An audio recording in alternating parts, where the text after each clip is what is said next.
Woo! I'm here.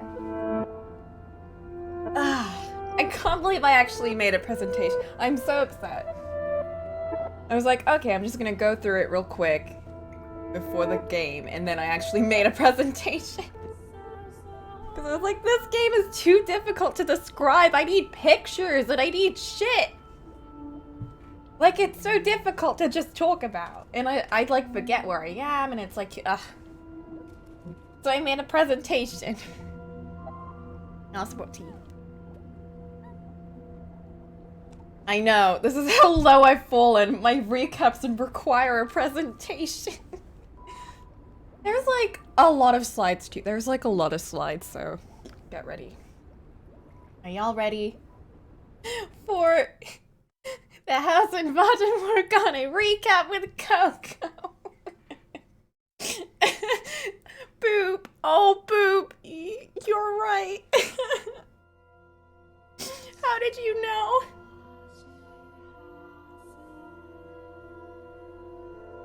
It's mostly just pictures. It's pretty much just pictures. I didn't put like diagrams or like, you know, links to this and that because I'm gonna be talking.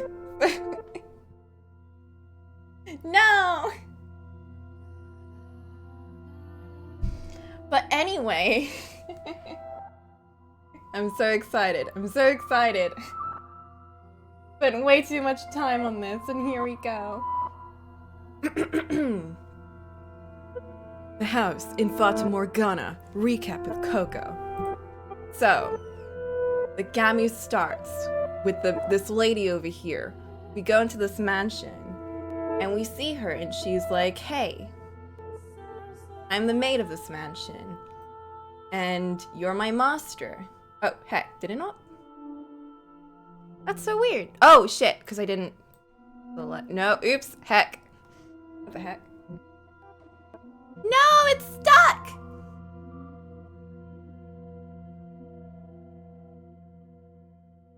But why?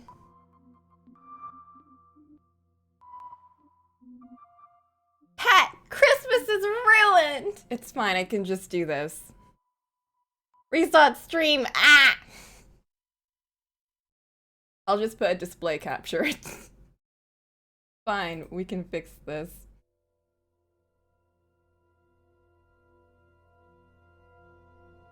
Didn't happen, we're starting over. Okay, we start with this lady. We go into the mansion, and this is after we experience some kind of weird thing where like we die or something, or we feel like that happened, and we wake up and we're outside and we go in, and she's like, hey, I'm the maid of this mansion, and you're the master now.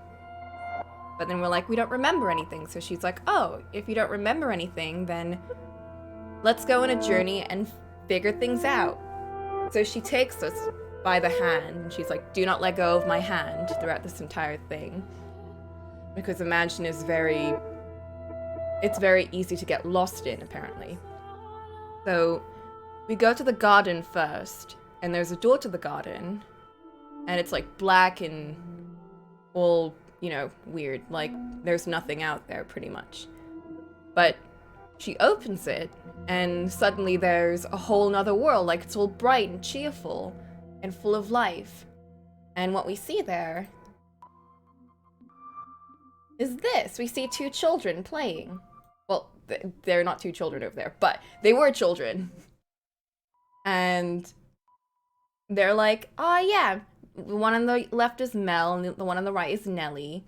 And they're just like playing. And then we jump to like the future. This takes place in like, I think 1600s or something. And I assume England. And it's just, yeah, we're focused on the boy, Mel, who's like a very studious guy. And the maid is telling us this whole story. She's like, okay, he used to be the master of the mansion. Or like the young master, I guess.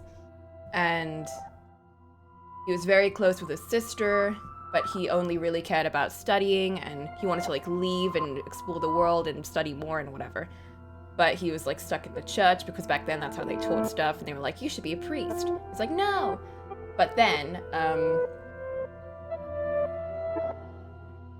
I think like, and his sister was like really like possessive, like she was, yeah, the door in the garden shows like a vision into the past, like events from the past or the time period of 1600s, regardless of where we're in the present. It doesn't really, they're not really confirming where we are at that moment.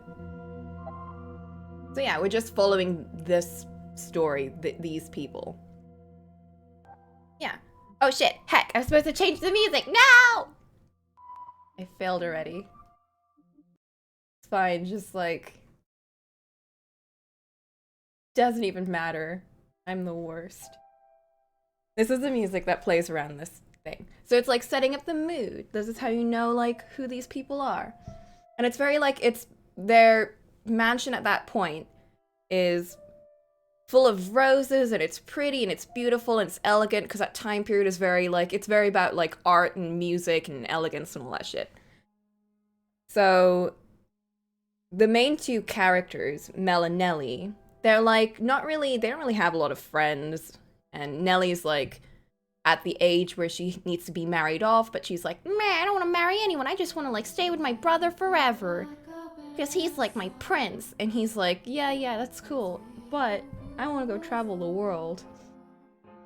And suddenly one day, this girl gets washed up after Nellie's birthday into the mansion, and the maid takes care of her. And it's this white-haired girl.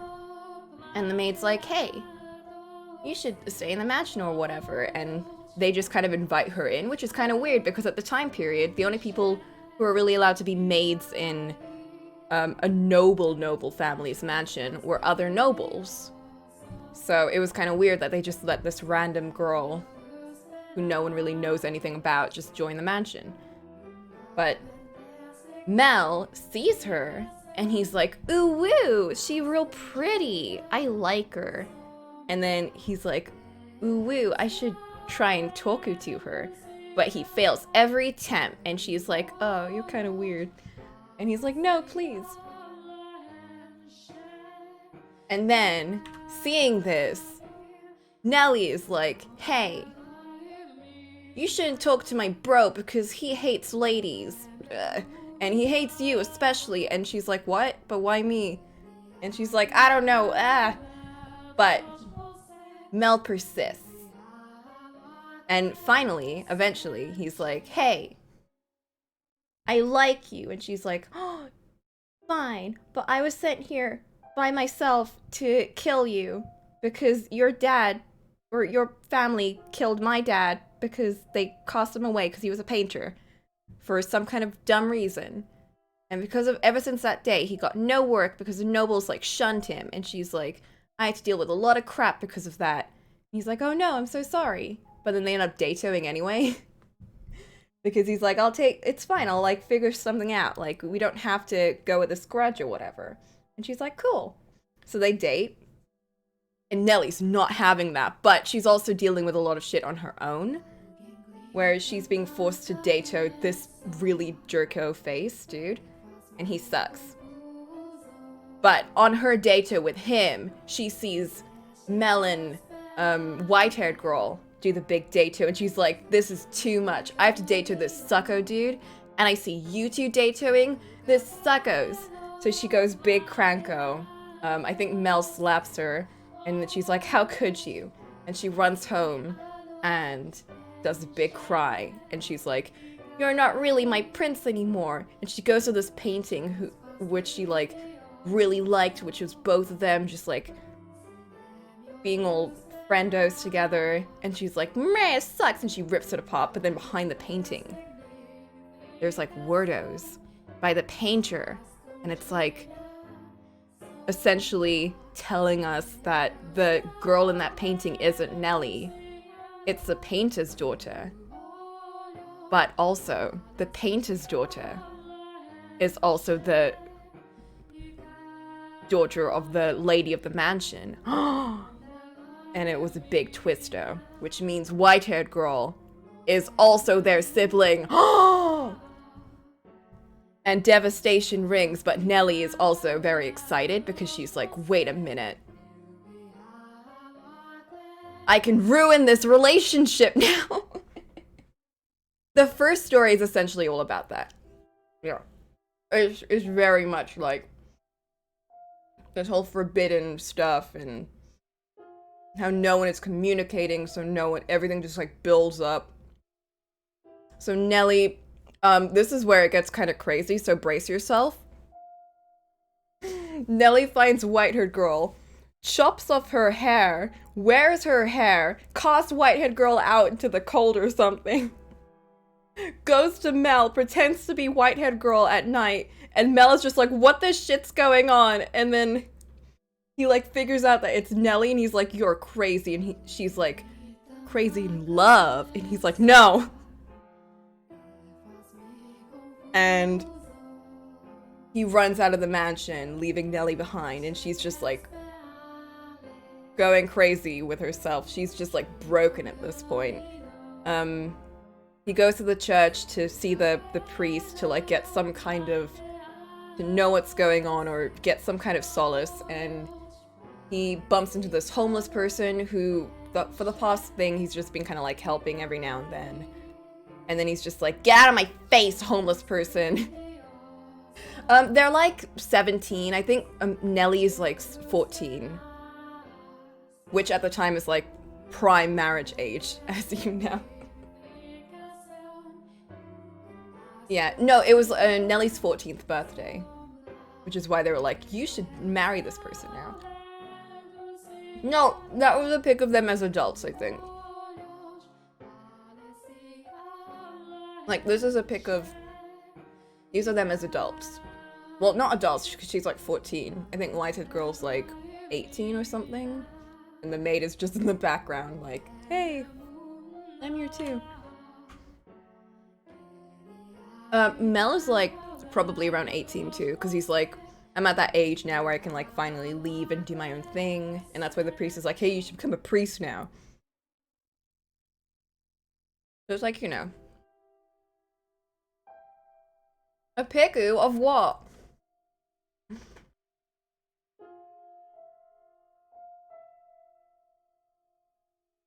I have to find a piku of Mel.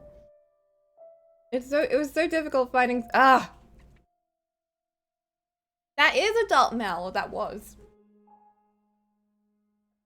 Fine, hold up. Can't believe. No! I worked hard on this.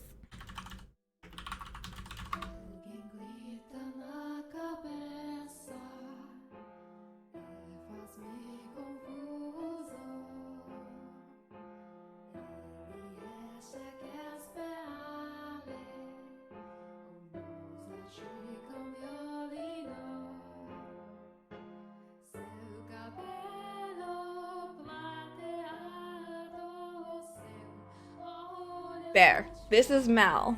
This is older Mel, and that's like white-haired girl.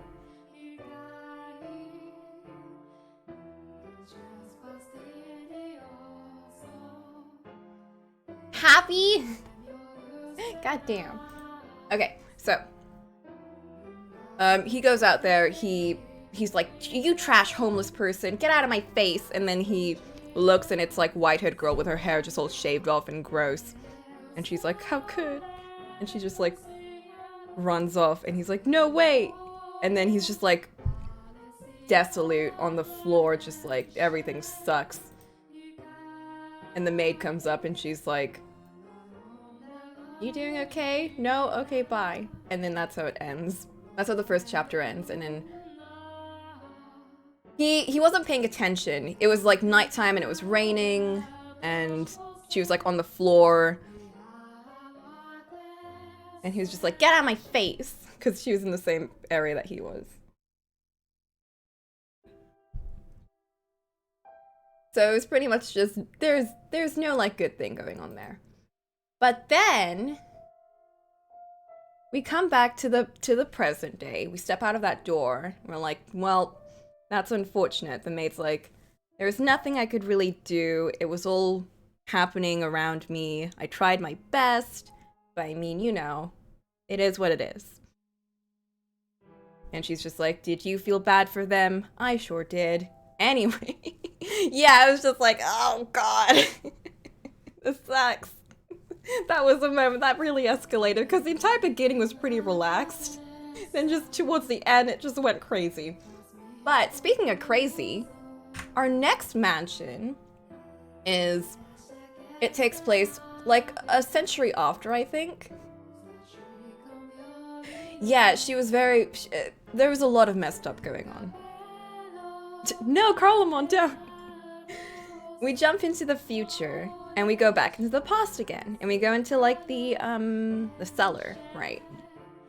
And we find this beast boy just, like, lurking around the cellar, and the maid's like, yep, this was like 100 years after, I was all alone. I was really missing company at that point, so I kind of just took whatever. And she found this beast boy just like lying on the floor, drenched in blood, with like a weapon or something, as if he just like slaughtered a bunch of people. This is a century after now, this one. So this takes place after the previous one. She was like, the family kind of just like dissipated after that point, and the mansion was kind of just like left alone. Because that wasn't their actual home, that was, yeah, that's a century after Melanelli. It was just like a vacation home by their grandfather, who they passed down to them. Alright, I should change the thing again, heck. Because we're no longer in that timeline. So,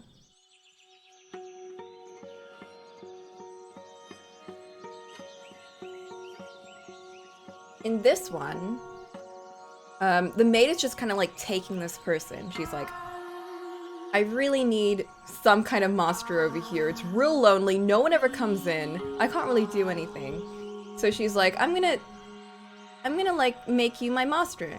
And he can't even speak. He's just saying like gibberish at this point. He's like, I'm gonna teach you how to speak my shit. And she teaches him, and they like clean up the rose garden, they like clean up the mansion, and she kind of like takes care of him.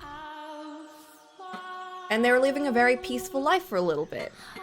Until this merchant dude enters the mansion one day. Like, he just happens to pass by. He's like tired and hungry. And they let him in. And the beast is just like, and the maid is like, oh no, please don't let this be a bad thing. So they let him eat, and everything's going fine, actually. He actually acts like a nice human being. They have a good conversation. And then the merchant mentions, oh man, there's a beast around here. I sure hope he gets killed in something. And then the beast is like, oh-ho. And he goes crazy and then kills him. And the maid's like, heck. And then he just goes into like a murderous rage. All that peace that they had set up this whole time just kind of goes crashing down. And hold up.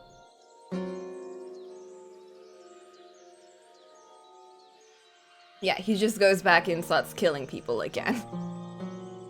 And the maid is just kind of like, oh god, I have to deal with this now. Well, so she does all that stuff. He goes on a killing spree. And we jump into like a different kind of perspective, which is kind of weird.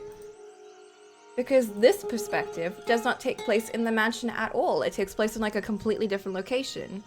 And it's not the maid who's describing this. It's just kind of us who's seeing this. And we see like this lady who's like, hey, Mr. Merchant Dude, who is my husband probably. I hope you take care. We don't know. I assume it takes place in this timeline. The wonderful Pauline. And she's like, yeah, I hope everything goes out. I hope everything works out well. And we see this dude for like a split second when the merchant enters the mansion. So it's like, oh heck.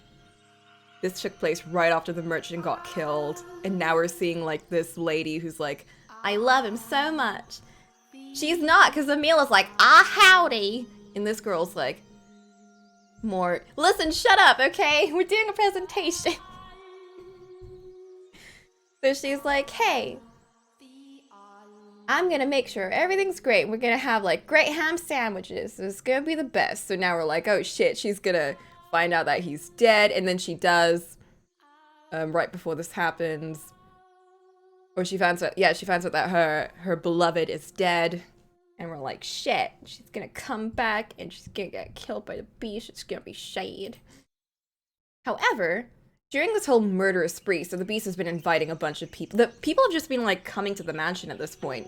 And we're like, the mansion, he keeps saying the mansion is providing these people for me. Like the mansion is talking to him or something. Like we get little bits where like the mansion is talking to him and like, I'll grant you your wish. You want more victims? I'll give it to you. And then we get this girl and what? It's the white-haired girl again. What's she doing here? She look a little different though. This is 100 years later, by the way. And then the maid is like, what? Are you surprised to see the white-haired girl? Me too. And then she and the white-haired girl have like a little conversation where she's like, what are you, like, you look a little bit familiar. What are you doing here? And then she's like, oh, I don't know. I feel like I've seen you before, but I don't really think so. So she kind of just drops it. And the beast is like, oh, I'm gonna kill her. But in the end, he's like, no, I can't do it because the white-haired girl is blind. So she doesn't see him as a beast. And she's just kind of like brings him back into that whole calm peacefulness that he was in the beginning with the maid. So the killing stops again. The maid is in all of these timelines. She's in the timeline and she's reading the story to us. So she's in the story as an actual character, but she's also describing the story to us from an outside perspective. Yeah. And that's why she mentioned a few times, it's really interesting seeing this from the perspective of the masters, because that's how she's describing it. She's not... That's why we see her in the story, because we're not seeing it through her eyes, we're seeing it through the master's eyes. Yeah. So, yeah, then they go into like a nice peaceful thing, and then we cut back to Pauline again, and this is again outside of the maid's perspective. She's not even here, she doesn't know this is happening. It's just us. And we see Pauline, she comes over to this town, which I assume is in another place. Because I think it's in Portugal or something. So it's like the mansion's moving too, that's kind of weird. And she's like, I need to look for my beloved. He's like disappeared, but I don't think he's dead, because everyone's telling her that he died in the sea, but she's like, no. No, it's in Portugal. I know this because I remember some other people that played the game were like, it was in the guidebook or something. And the first one does take place in England, so we were right about that. Right, so Pauline is just like, I need to go find him, so I'm gonna go look for some people. And she stumbles onto the beach because the beach is one of her favorite places. It's like a really calm place for her to think. No, after the fact, it was like little tidbits of information. She runs into this little boy who's also on the beach by himself, and she's just like, hey, you want to be friends? He's like, no, gross. And he just goes away. And she's like, heck. And then we go back to, and then they have like these really nice conversations. So we go back and forth between like the beast and the whitehead girl and these two, and they have like these cute little conversations together. And we're like, ah, heck, but she's eventually gonna go to the beast to like avenge her beloved. It's gonna be shade, probably. And then there's like a point where between these like back and forths, we see the beast,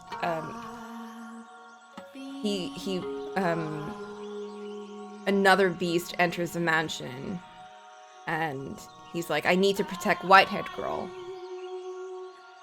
And the other beast also is not speaking, like, it's speaking gibberish too. So he's like, they're coming for me, the bestias and all of that.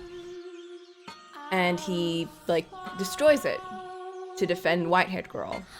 And then she's like, it's okay, don't worry about it. And then at that point, he kind of just snaps. And we cut back to Pauline. This is in the past now. This isn't what's going on in the present. This is her and the merchant. And this is just, like, how they met. And we see this, and, like, it's really cute.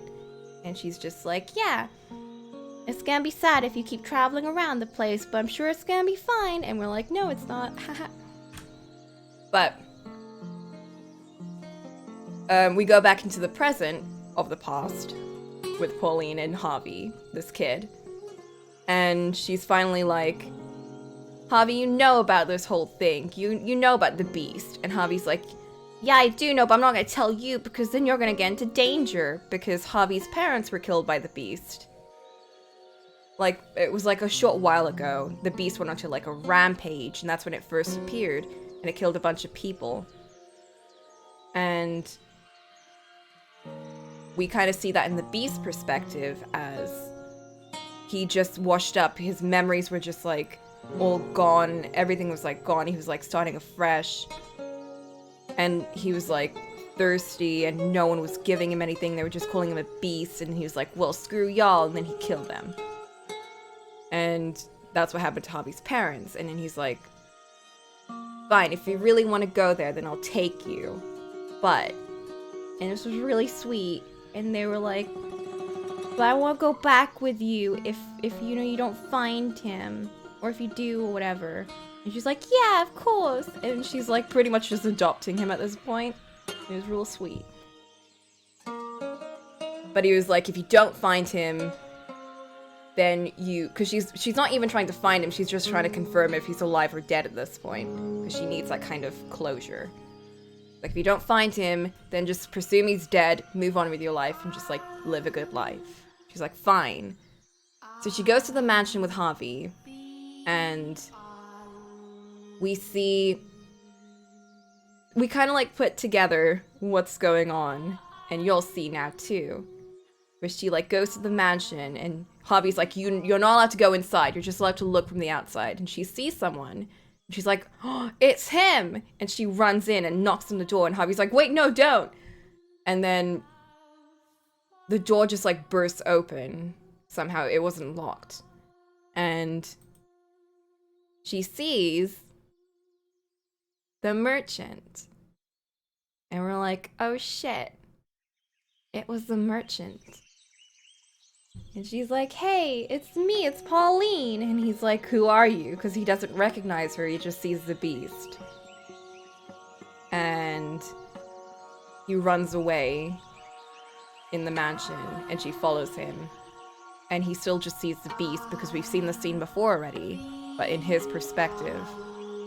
No, they're both beasts, quote unquote. They're not actually beasts. The whole thing was that he was foreign, and he looked different from everyone. And he was all like messed up, like he was hungry and starving, and his head was all weird because he got shipwrecked. and everyone was calling him beast or bestia because it's in Portugal or something, and that's how they say beast. And she's also like from the same country, so she looks like him. Yeah. So his whole perception was messed up and it was all ruined. So he saw her as himself because she looked so similar to him. And he was like, oh, and she was also speaking in his language, I think. Or her hometown language. So she sounded different too. It was like she was saying gibberish too. So, yeah. So, she tries to advance to him. She's like, hey, it's me. And then he strikes her down. And he doesn't know anything. And she's like, please don't do this. And he's like, he, just sees her as a beast. So Pauline is dead. And, Javi has seen all of this happen. He runs away. Why does he see her as a beast? Okay, because the main reason I would say is because she is Japanese too, or she looks Japanese because her parents are half whatever other country. And he is as well, so they look very different. But everyone else in his town is like Portuguese, so they all look like that. And he only sees them as that, and they keep calling him a beast. And because he's so, like, I guess, deranged. Yeah. But then we also find out that he's not just a beast because people treated him that way. He was kind of, like, really bad even before that, because we see what happened before, where, like, her dad, who's, like, a ship's captain, and he was, like, a merchant with him. Hiya, Ollie.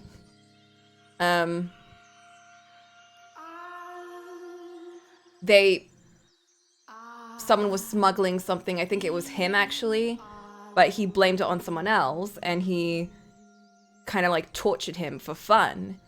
And that's how we know, oh, this guy's actual scum. He's actually really trashy. And it wasn't because of like that whole thing, he was just like that in general, and the whole memory loss and people calling him a beast kind of just multiplied that. That was fun. I know, Pauline deserved none of that. Pauline was best girl, I love her. Oh god, Pauline was a good bean. And then Javi he brings the villagers and he's like, I know what's going down, I know who the beast is. She just wanted ham sandwiches, yeah. And they all go on like a witch hunt, and they accidentally kill white-haired girl because it's like, well, anyone in the mansion is probably evil. The beast finds out, and he's like, meh. My one tether to the normal realm. And Javi's like, screw you, you kill Pauline. And then I assume it's just a murder fest because the mage just kind of pulls us out, and she's like, okay, well, that's enough of that. And she takes us to like the next door, but on our way to the next door, we see like a little mirror, and it's like the only time we ever see like a reflection in this mansion because all the other ones don't show anything. And we see like a little glimpse of white hair. So the mirror reflection then goes like really black, like we can go in. So we extend our hand into it. I know, it's like the first choice of the game. So I chose to extend our hand. And what we see in the mirror is this dude. And we see like a little exchange between this dude and us, whoever we are. And he pretty much says the same thing that the maid said to the beast when she first saw him, which was, like, if you need money, just like take furniture, just sell it to the villagers and leave, and all that stuff. And then the person's like, no, I should be here. He's like, oh, did you know a witch lives here? And they're like, yeah, a witch lives here, and their name is, and he's like, yeah, it's me, Michel. And then that's when the vision cuts off, and we're like, oh. And then the maid's like, hey, what were you doing? Don't forget to not let go of my hand, because that's real dangerous. And we're like, oh, okay. What are you confused about? I know it can be, listen. I'm thinking about how I played it, so like I might be forgetting things that might make sense to someone. Okay, the mirror pot.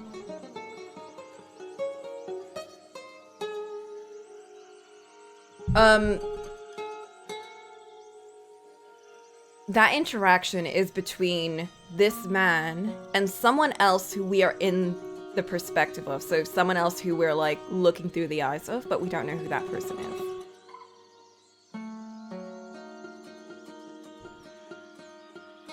Yeah.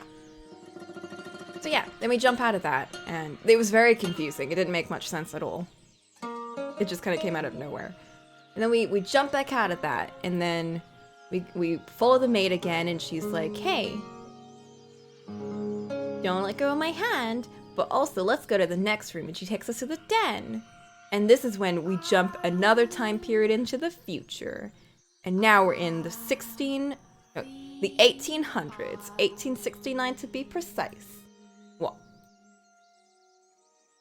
yeah, now we can jump to the 1869 music.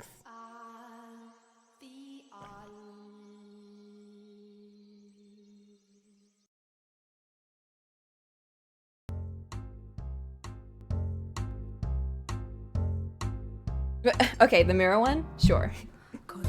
Wait, are you being serious?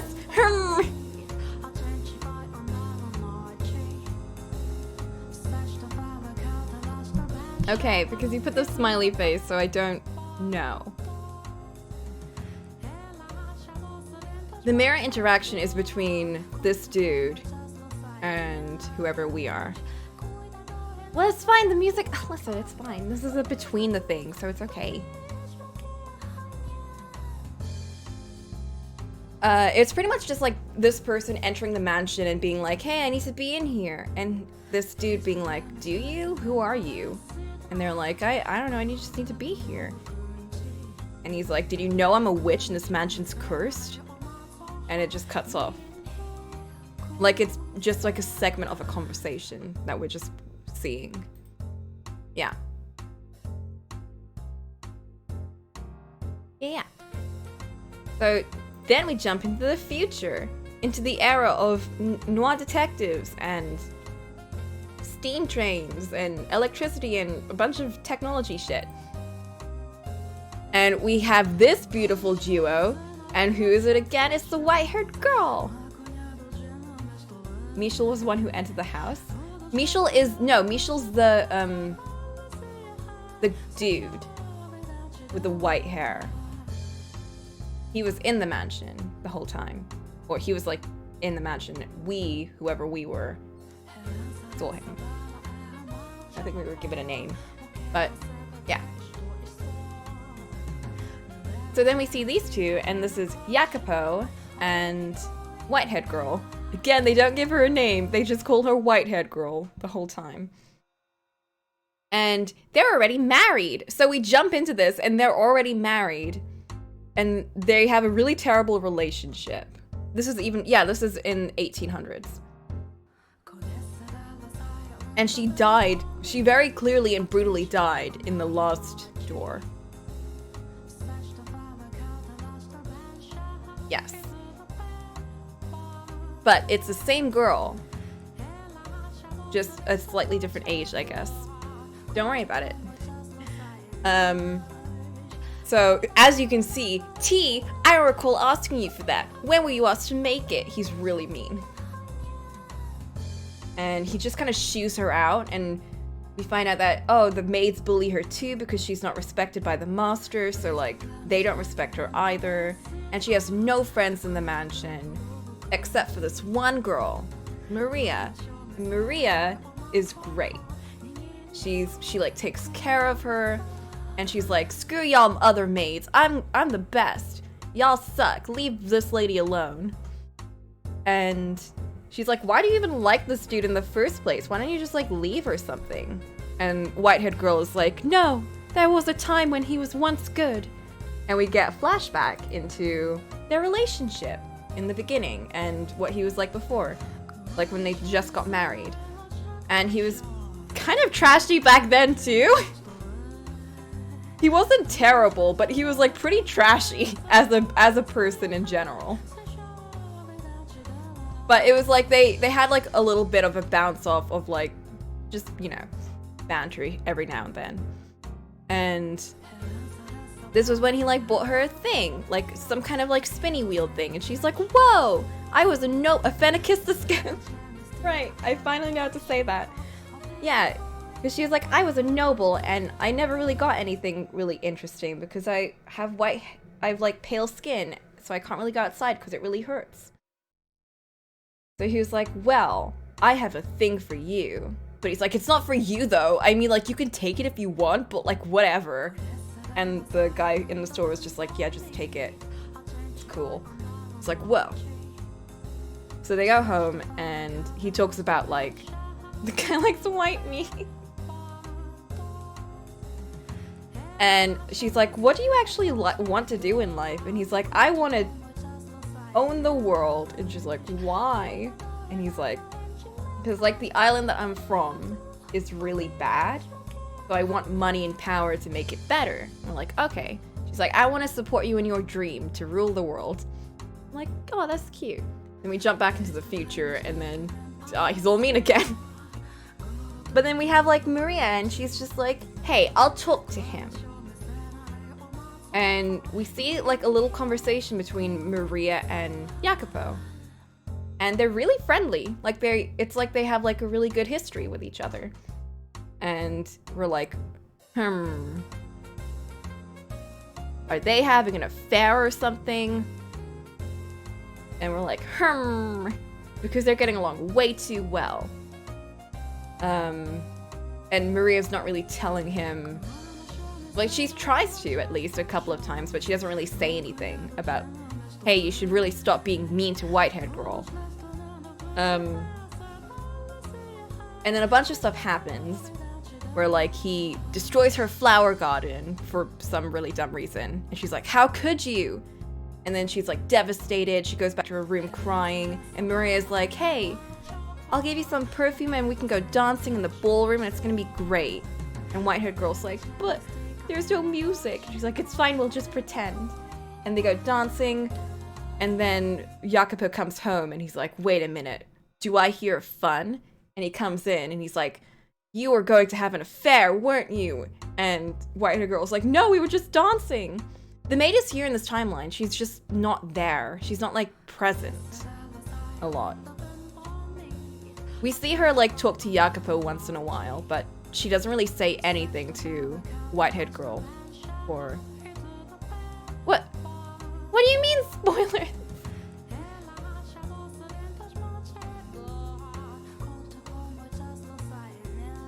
She talks to white-haired girl one time, I think before the rose garden. She's like, yeah, she's like, you must really love this rose garden.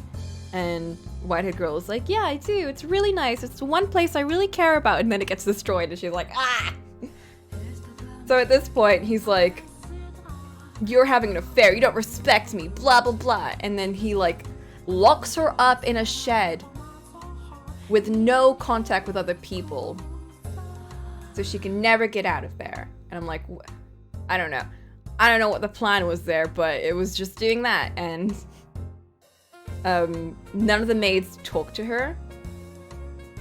We've gone through 4 timelines? No, we've done 3 timelines, 3 doors.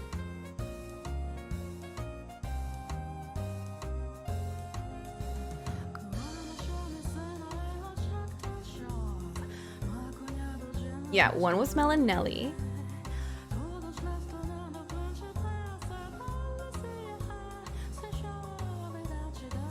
The second was the Beast and the white-haired girl and Pauline.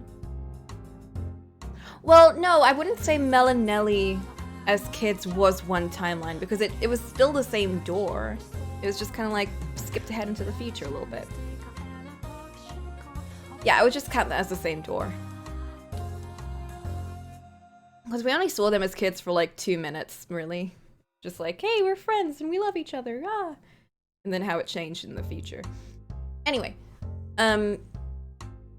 yeah, so he locks her in and we find out like, oh, none of the other maids really help her. And Maria makes it so that she can visit her instead of everyone else because the other maids are kind of bullying her a little bit. Like they're talking about her behind her back outside of the thing. And she's not really allowed to talk to them anyway. So Maria ends up delivering food to her instead. So she can talk to her and keep her company. And white-haired girl is just like devastated. So she's like, hey Maria, can you please like give him a letter to like ask him what's going on, and like I just want to like tell him something because I can't talk to him myself.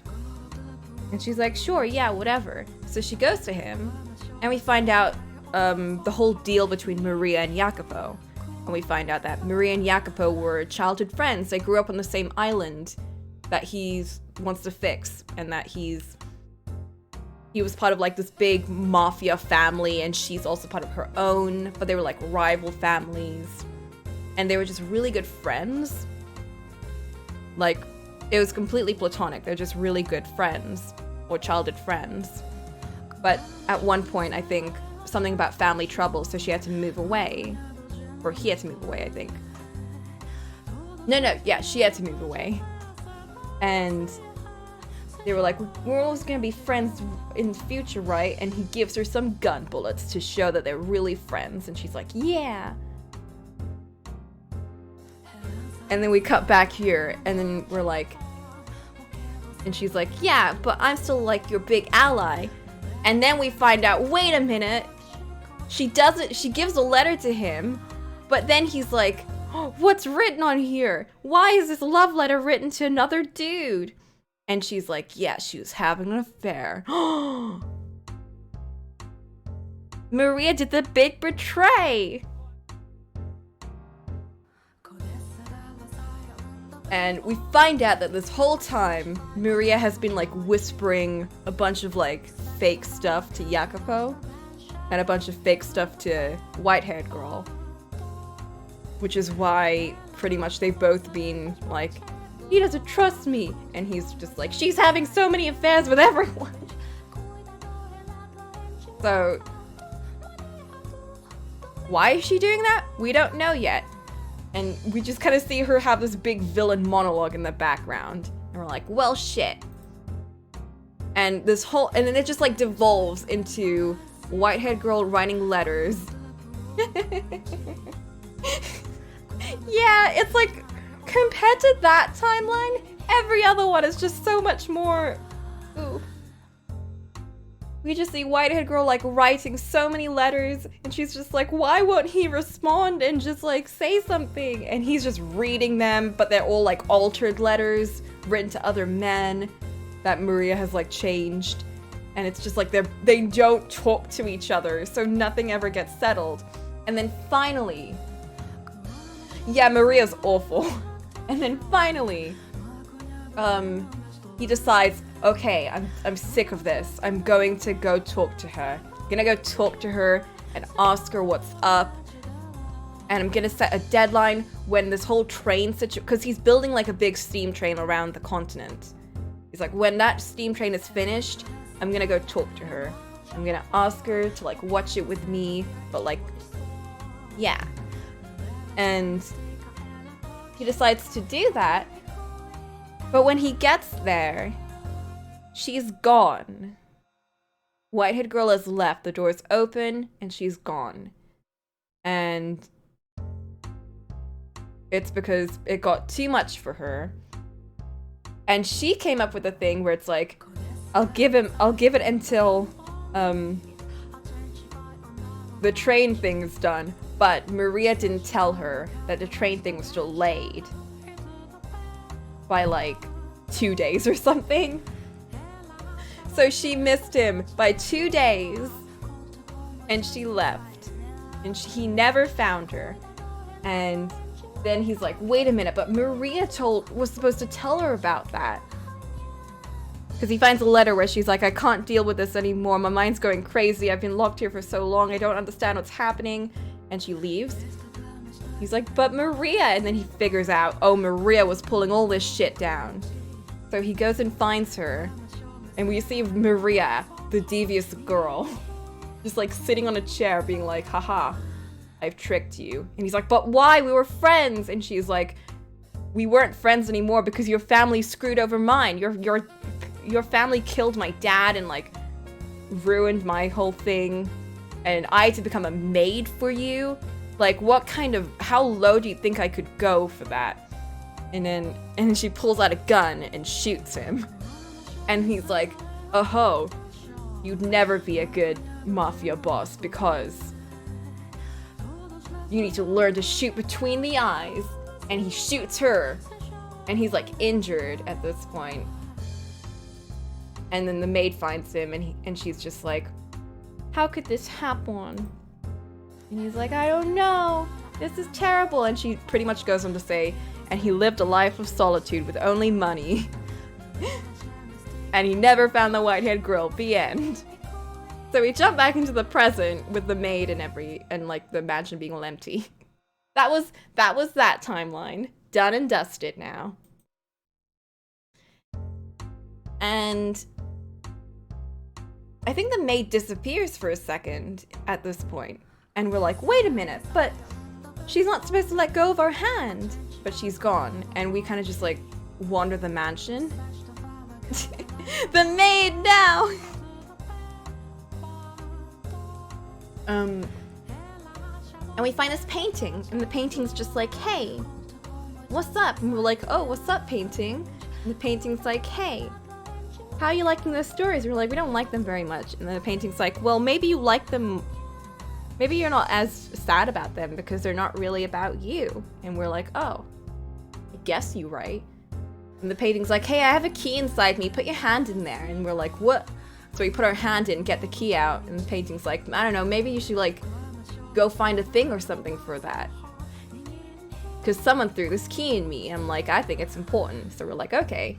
We go around the mansion, and as we go around, we get like these memories of things. Yeah, thanks, painting. Painting best character. Yeah, we go around, we get these memories of like past events or something that we don't really know much about. It's just things that are kind of out of context and in these different locations, like in the fireplace is one, there's one in the garden, and blah blah blah. And then we go into like the door that the key opens, and we see this little scene with this character whose portrait is unseeable. And they have like a very sweet conversation with someone. So it's pretty much this person who we can't see, or whose portrait is like all blacked out, talking to us, whoever we are, whose none of our names are visible. It's just two question mark characters talking to each other again. This is in the master's bedroom. And that's where the key opens up. So still in the present day, but now we're seeing like a weird vision into some other thing. So it's just like a really sweet exchange between these two characters. Like, oh, you hiding under this thing, blah, blah, blah. So after going around the place, we finally like talk to the maid, and the maid is like, hey, what were you doing? We're like, I don't know, exploring the mansion. And she's like, oh, you should do that. And she takes her hand and she's like, well, it's time to go to the final door. And oh, I should actually hold up. I had that music going on still. It's time to go to the final door. And we're like, whoa, the final door. So she takes us to the observation tower, which is all the way at the top of the mansion. There's like this huge tower for some reason. And she's like, this is the final one. You should get your memories in this one. You will remember everything and it's gonna be great. So at this door, we start off actually with the white-haired girl. And we don't see her, but we see like this, and it's a white-haired girl running away from people who are calling her a witch. And she runs all the way to the mansion, and we see that scene that we saw in the beginning with the mirror, except with the white-haired girl this time, and her name is Giselle. And we see her talking to Michel, the guy with the white hair as well.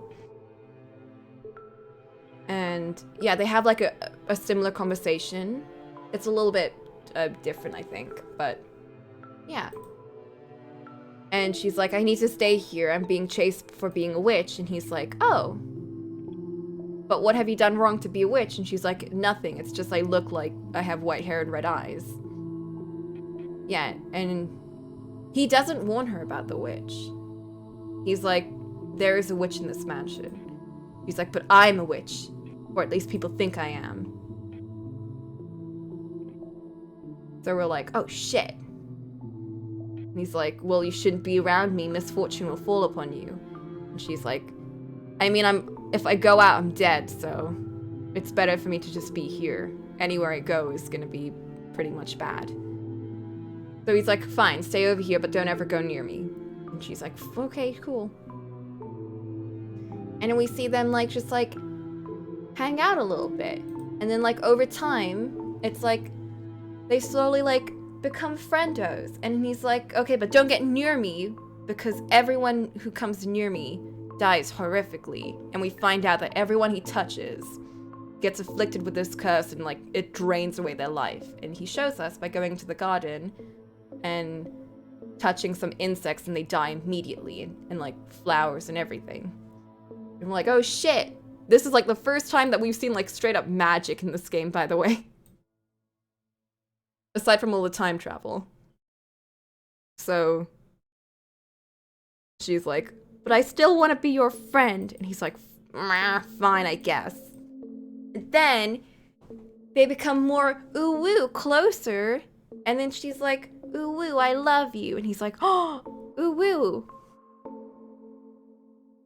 Listen, don't worry about it. Man in the painting, best character. And then he takes her to the observation tower, and he like, ooh woo, you're so pretty. And she like, ooh woo, you too. I really want to touch you, but I can't. He's like, yeah, it sucks. And it's real sad. And then we cut a little bit further, and unfortunately someone finds the mansion. And they're like, oh heck, we should steal all this shit. But the white-haired girl answers the door. And they try and attack her. And Michel, to save her, steps in the attack, and his blood gets all over, or hits white-haired girl. And then he like, I think clutches that dude's face, and then he just like withers into like a husk. But unfortunately, because some of his blood got on white-haired girl, she slowly starts to die. Like over time, she gets sick and starts to like lose her life, and until eventually she's like, she can't see, like she can't feel anything, and she's dying. And then finally, because that person died earlier and he didn't really dispose of the body, or like he probably like was able to get far enough to tell someone, people found out about them living in the mansion. And so a bunch of witch hunters come to the mansion to kill them. And he's like, well, since you're dying anyway, I'd rather die with you. So they go to the rooftop. And they finally hug. And it's real sad. And then like, I think that's when she dies. And the witch hunters see him and they stab him. But she didn't die. She was actually alive. And the witch is like, the witch of the mansion, who actually was real, is like, hey, white-haired girl, I feel really sad about your story. So, what if I reincarnate both of you into the future? Like, I reconstruct you both, and you both come back. And then the maid tells us, hey, I was the witch. I reconstructed you. You are white-haired girl to us, the player. You were white-haired girl and you were looking for Michel this whole time. And we were like, what? And Maid is like, but every time you ended up datoing the wrong dude, and white-haired dude, or Michel, never came around. We were like, no. However, we remember some stuff, because if you remember Cocolamoco, in those sections where we had control and we saw like we went into the mirror, The dialogue in that scene was different. Hold up. No, wait, actually, you can keep this on. The dialogue in that scene was different between Michel and whoever they were talking to, their Giselle, than the Giselle that we just saw, the white-haired girl Giselle. And also, the other scene in the master's bedroom was like a really happy version of whoever. Like, that wasn't white-haired girl either, and they were calling us master. And then we finally put things together into our head, and we reclaim ourselves, and we're like, hey, we're not white-haired girl, we are Michel. Yeah, we pull a dog and rope and we say, no, that's wrong. And we say, we're Michel. And we become Michel, so we're no longer just, you know, whoever. We become Michel. Yes.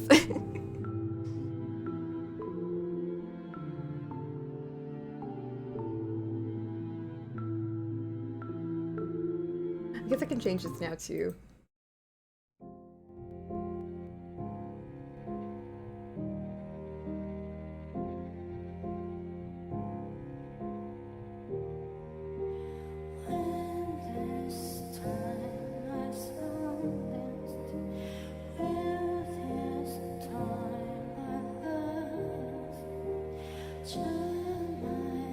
How does it make sense for the witch to tell you that you're a white-haired girl when you can just observe yourself and find out you're a guy? How to explain?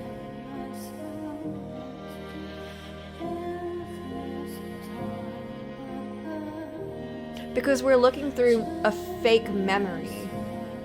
That whole bit that she showed us wasn't real. It was a reconstruction that she made up. Which is why during that whole section, there are moments where like it glitches out or like it statics a little bit, the music sounds a little staticky here and there. If you go back into the backlogs, it's all just like, all the dialogue is like X'd out, like it's not real. That whole section was fake. So the fourth door, which is the one with Michel and the white-haired girl, was all fake. But in the present time, we can't look at ourselves. We don't have any reflection. We have no presence. We had to reclaim ourselves to get a presence.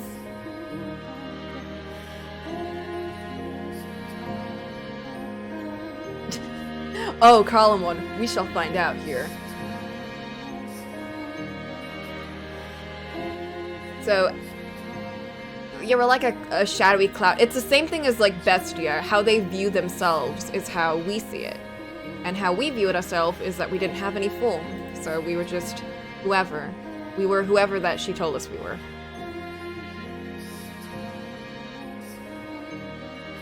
So we tell her, we aren't white-haired girl, we're Michel, and you aren't the witch. You were Giselle the whole time. And we kind of realized that she was that girl in the master's bedroom. She was different back then. She wasn't the maid. Or she was the maid, but she wasn't the maid. She was a different person entirely. She had like a personality and like she was lively and happy, but she's somehow different now. Like she's creepy and cold and like she's emotionless now. And she's like, what? That's not me. I'm the maid, or I'm the witch. And we're like, no, you're not. So we go back into that whole fourth door again, but we're like, we're gonna show you what happened back then. And we find out that we go back into Giselle's perspective. She's being like carted along to the mansion, so she's being brought to the mansion by some people. And we see that conversation that we saw in the mirror, but like with her. So it's like the actual conversation that we saw in the mirror, where she's like, hey, I need to be here. And he's like, no, what are you doing here? You shouldn't be here. And she's like, well, I have to be here. And he's like, but did you know this mansion's cursed? And she's like, yeah. And he's like, I'm the witch. And she's like, what a crazy person. And he's like, what? So it's like a completely different feel for that scene now because it's her, because she's a very lively person, this Giselle. And yeah, I know. It's difficult to describe, but just imagine her as a very lively, happy person, and she's great. So we see her and Michel not really get along well at all. They didn't really like each other at all, because it's more like she was kind of forced to be there, and he's just kind of being a huge butt. They don't have as nearly a good a development as Whitehead Girl and him, where it was like, slowly but surely they became friends. In this one, it was like, no, they really did not like each other. And it comes to a point where, he's like, why are you here?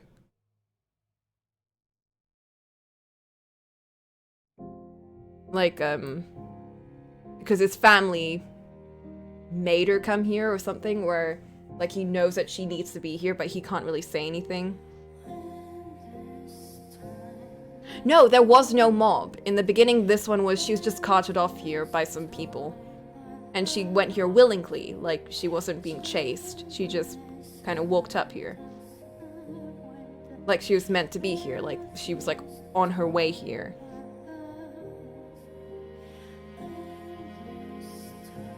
So, where was I?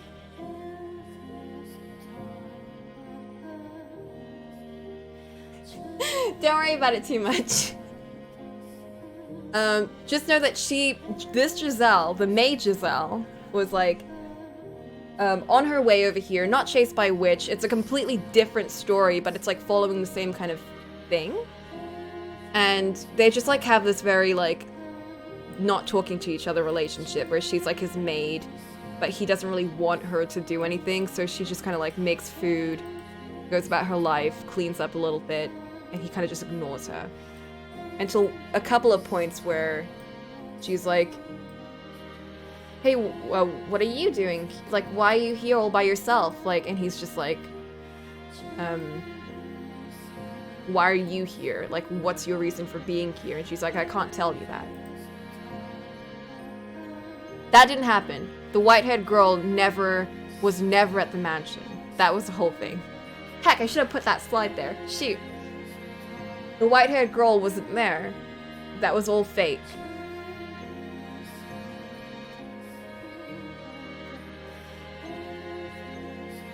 The maid somehow forgot about her being Giselle. She kind of just...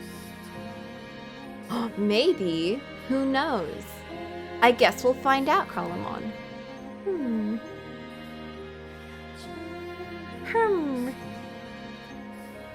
Right. So there's a point where she goes into his room, which he was like, do not go into my room. And she's like trying to figure out who he is. And he sees her.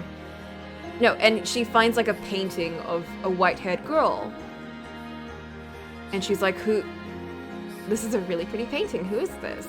And then he sees her and he's like, don't look at that painting. That's not for you. And he's like, what are you doing here? And she's like freaking out because he's holding a knife in her face. And he's like, I found out who you are because he wrote a letter to his mother, who, you know, because she sent her there. And he finds out why she's here. And we find out it was because she slept with his father, because she worked in their mansion, in his family's mansion. And they sent her here as like punishment, I guess. And she's like, I can't bear to hear this, and she runs away. Because she runs out of the mansion, and she's like, I can't deal with this. Because she, we find out that it wasn't, like, she wasn't having an affair. She was like sexually assaulted by his father. She, Giselle, with Michel's dad. Because she worked, she worked in Michel's family's home, which he's, you know, being sent away from for whatever reason. And then because of that, because of what happened there, because she was found to be having an affair with his father, they sent her here. Yes. Like, he did not want her to see that painting.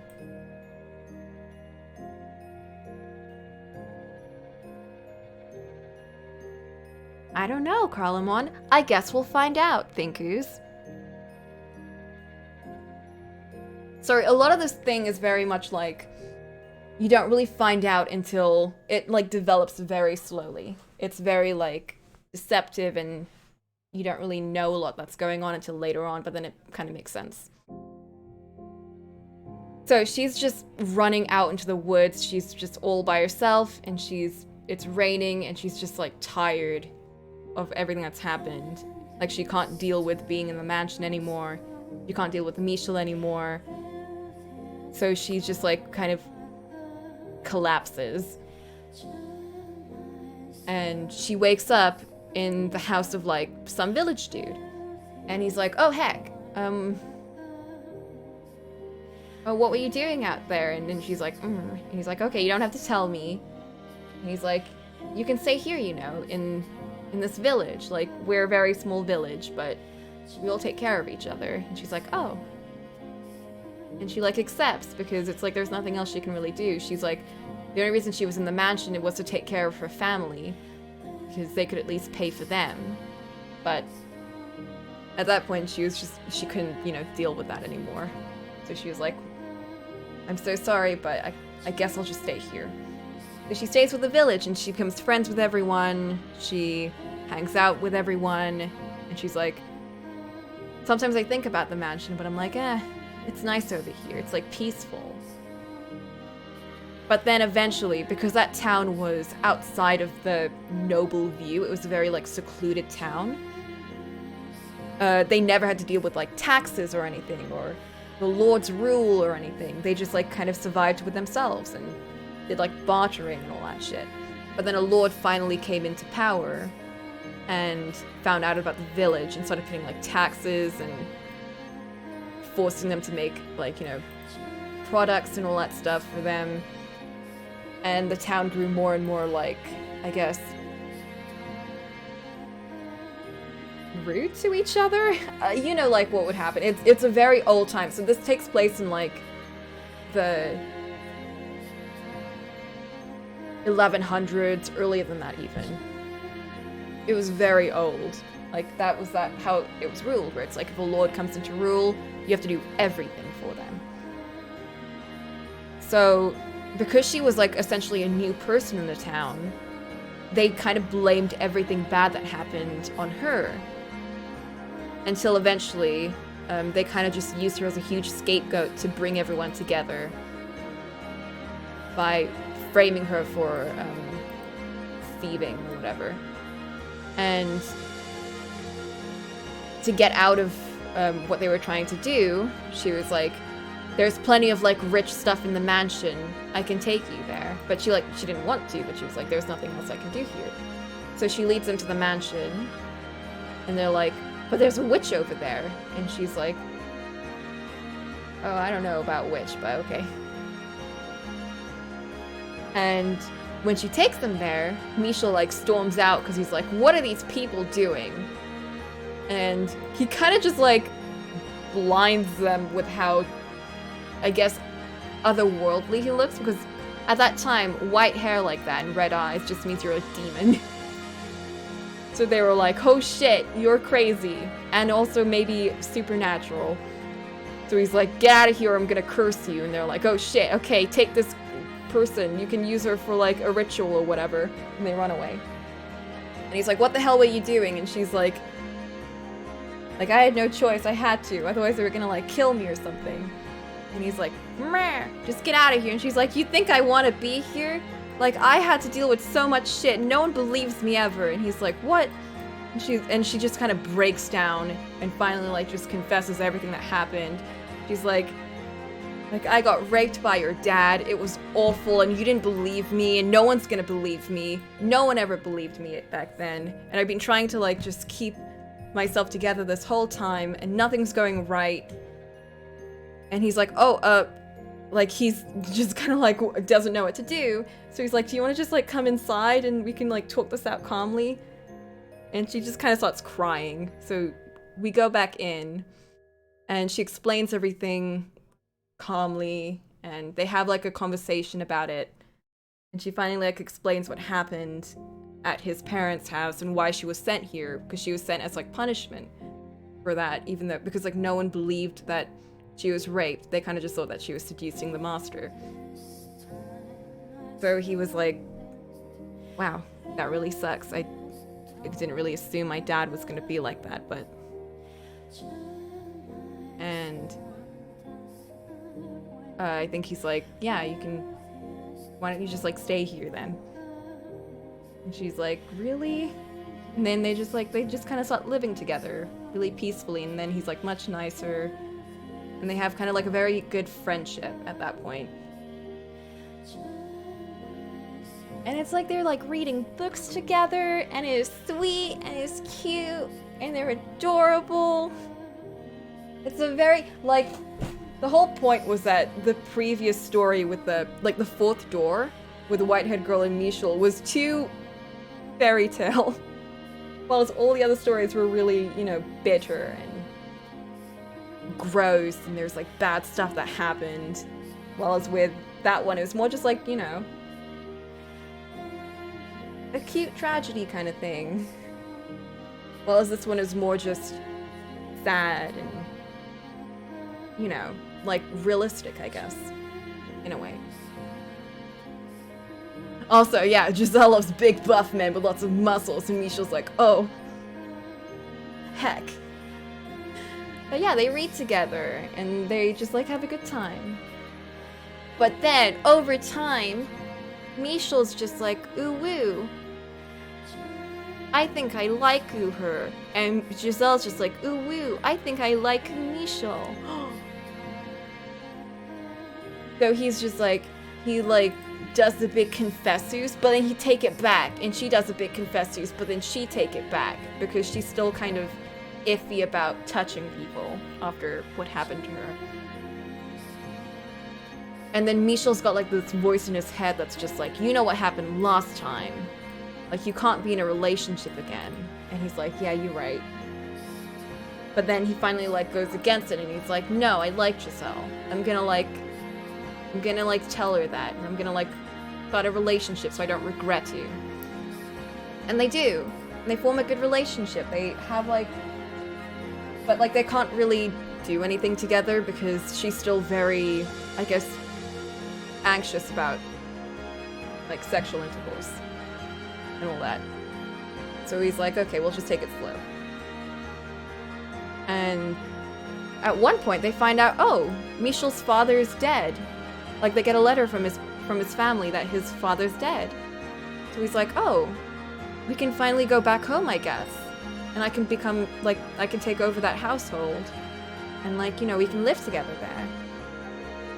And she's like, yeah, that would be nice. Like, it would be nice for me to go visit my family, and we can visit your family, and we can, like, it's like we can visit my brothers.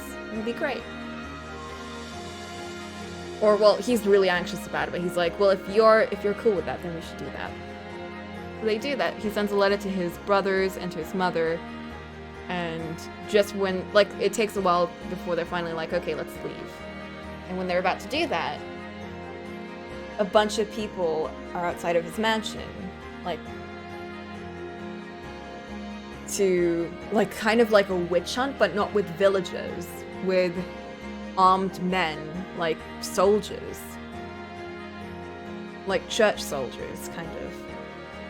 And he's like, what the hell's going on? So they run up to the tower because they're like, that's the safest place they can be at this point, because they're surrounded all around the mansion. They run up, and the soldiers make their way up. They find the tower, and she's just like, let's just stay here. We can die together. It's okay. Or, well, I guess they're like, they won't find us. We're fine. And then Michel's like, he talks to the witch, because the witch has been in his head this whole time. Or, like, he's been saying, like, you know, he hears a witch, and Giselle's been like, yeah, I'm sure you do, but, like, it's fine. It's because you've been alone for so long. I guess you're just hearing things. He's like, I never asked anything of you, but keep Giselle safe. And then he leaves the tower door. And like Giselle tries to open it, but like the door, it's like the door, it doesn't exist anymore. It's just like a wall. So she's like locked in there. And he's out. And he sees the soldier. And the soldier, he kind of like recognizes the soldier. And then he gets like stabbed.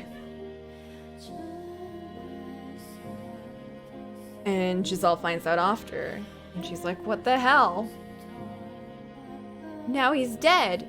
And then this is essentially what sparked her becoming a maid, because the witch starts speaking to Giselle. And Giselle's never heard the witch at this point. It's just been in Michel's head. So the witch talks to Giselle and she's like, ooh.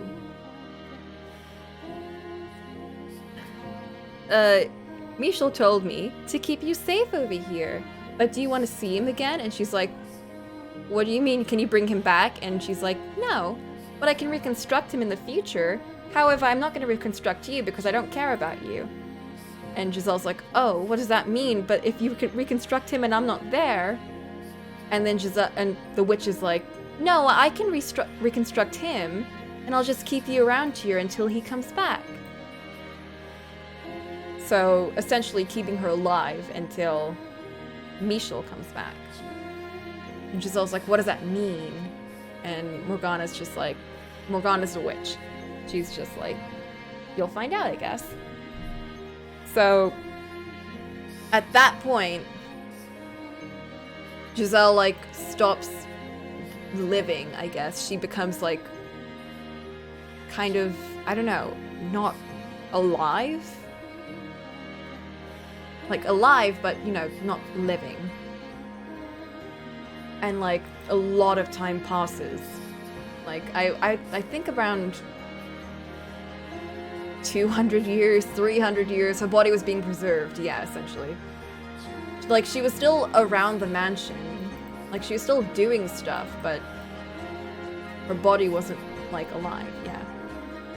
And the witch is just like talking to her this whole time, but like being really rude and kind of belittling her this whole time. Just like, oh, I wonder if Michel will ever come back. What's he doing all by himself? Do you think he'll ever come back? And just like, you look really gross right now. What happened to you? You don't even look like a cute girl anymore. And just like being really mean and like breaking her down slowly. And that's what happens to our maid. So we find out the maid story. As Giselle tells us now in the present, this is what happened to me after you, Michel, died. So... oh, I went for a long time. I want to go get some tea. We've still got a little bit to go. Can we do a tea break?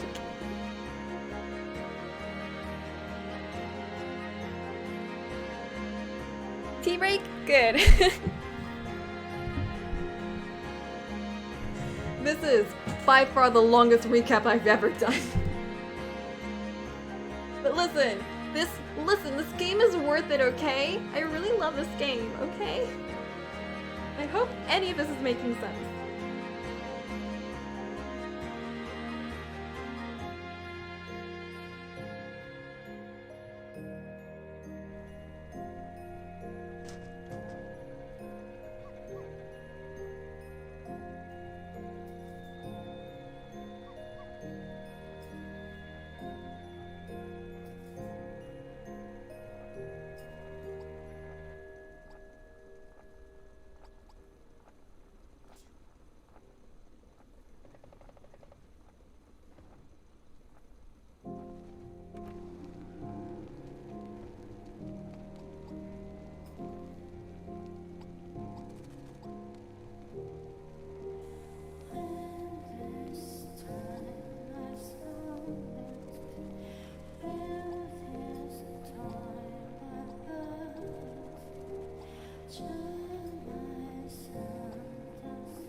Woo! I'm back.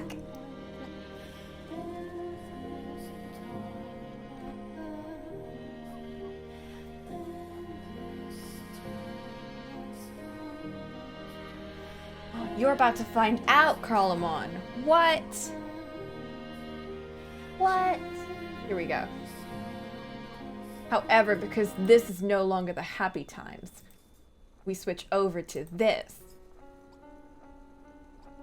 As we go through The Maid's Tale. Ice creamoo. I have my tea and some biscuits ready. So. What? March of Time is pretty happy. That happens when Giselle and Michel are just kind of like bonding and just, you know, going through the motions. Yeah, I think that one's pretty happy. I think Lucille's pretty happy. Giselle is pretty happy. That one thing, Cicade, or whatever that one is called, is pretty happy. There's a couple. Well, that depends on what you consider happy music, Boop. I think that's pretty happy. No, everything has to smack you in the face with how happy it is. However, no longer, because now we're in Merc. So, what happens after the maid becomes the maid and no longer Giselle is Morgana the witch, who is just kind of like a voice in her head, and was a voice in Michel's head before he died. She's like, I need you to take care of my guests. And Giselle's like, what guests? No one's in this mansion. And she's like, in the future there will be guests and you need to take care of them. And Giselle doesn't really understand what that means, so she just kind of goes on through life. And like, years pass, couple of 100 years, until finally, light starts shining through the mansion, and Morgana's like, ooh, it seems one of my guests has finally arrived, and it's time for you to do your job as a maid to take care of them. So Giselle's just like, okay, there's nothing else for me to do, I guess. So she goes ahead, and she's like, hey. And it's like this old man. And he's like, are you the maid of this place? And she's like, yes. He's like, you don't act like a maid. I'm gonna teach you how to have some manners. And she's like, oh. So we see like this beautiful little relationship between Giselle and this old man. And he's very sweet. But he's just a little bit like, you need to have manners and I'm gonna teach you. And this is how you make tea properly. And this is how you speak the stuff properly. Don't go mumbling or anything. And I think she's like, yeah, they have a really good relationship. And then he finally has like this special tea shipped in with like the special sugars and stuff. But then the sugar was poisoned. And we're like, what? But how? And it was one of his family members because they want his money. And he was like, I didn't want to believe this, but I guess I'm dying now. And he's like, I don't want you to tell them that I was poisoned. Just tell them that I died making love to a lady I care about or something. And she was like, okay, but why? And that's why Mel in the beginning was like, yeah, my grandfather died during his lovemaking. And White-Haired Girl was like, oh my. But that wasn't what happened. He was poisoned by his own family, but he didn't want word to get out because he still cared about them. And she was like, I can't deal with this. You're a really good dude. Like, how could they do this to you? And he was like, it just happens. The best way to get over it is to shut yourself out from the world. Build a cocoon, as he says over here. Build a cocoon around your emotions so it doesn't affect you. But make sure you don't get too sucked into it because you don't want to lose yourself. So that's what she does. She builds a cocoon around herself and shuts herself away so she doesn't get hurt by everyone. Because there will be much hurt, as you saw in the previous stories. So, we jump to Mel's granddad, or like now to Mel's timeline, because that was Mel's granddad, who she first took in. And this is where she first sees White-Haired Girl. And at this point, she barely remembers what Michel was, who Michel was, or like anything about him, really. Like, her memories are all messed up at this point. It's been so long.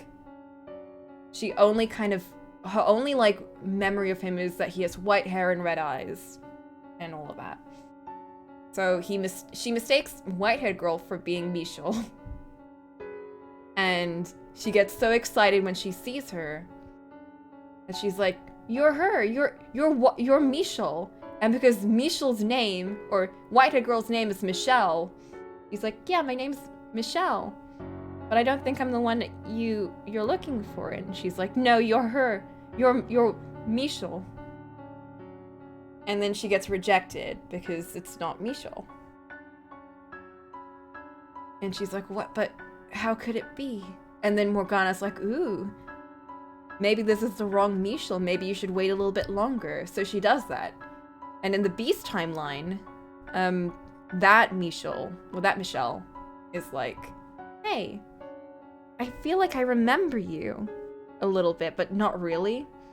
And she's like, "Just one more. If I wait a little bit longer, she'll finally remember me."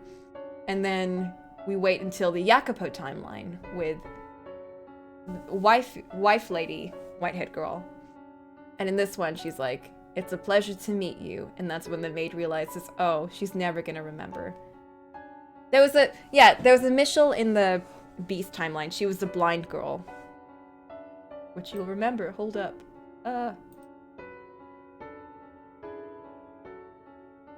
This girl. She was, white-haired girl back then. But she was blind, so she couldn't really say anything about him being a beast. She didn't recognize him as being, like, you know, Japanese or whatever. But yeah, we jump back to here, and we're like, oh.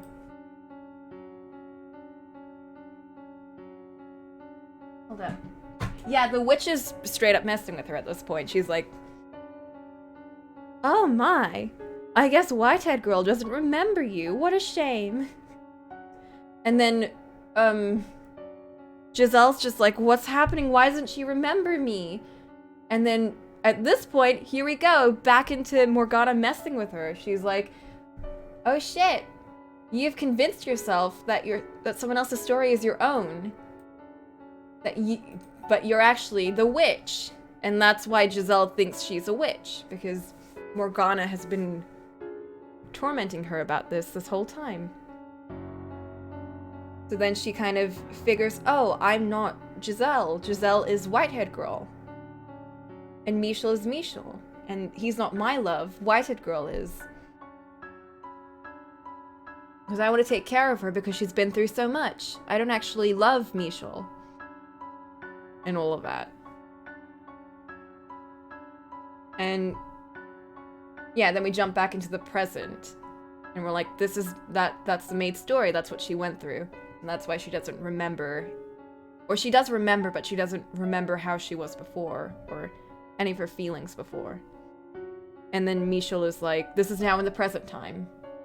In like the, you know, the normal mansion. Or the messy mansion, I guess. Michel tells Giselle,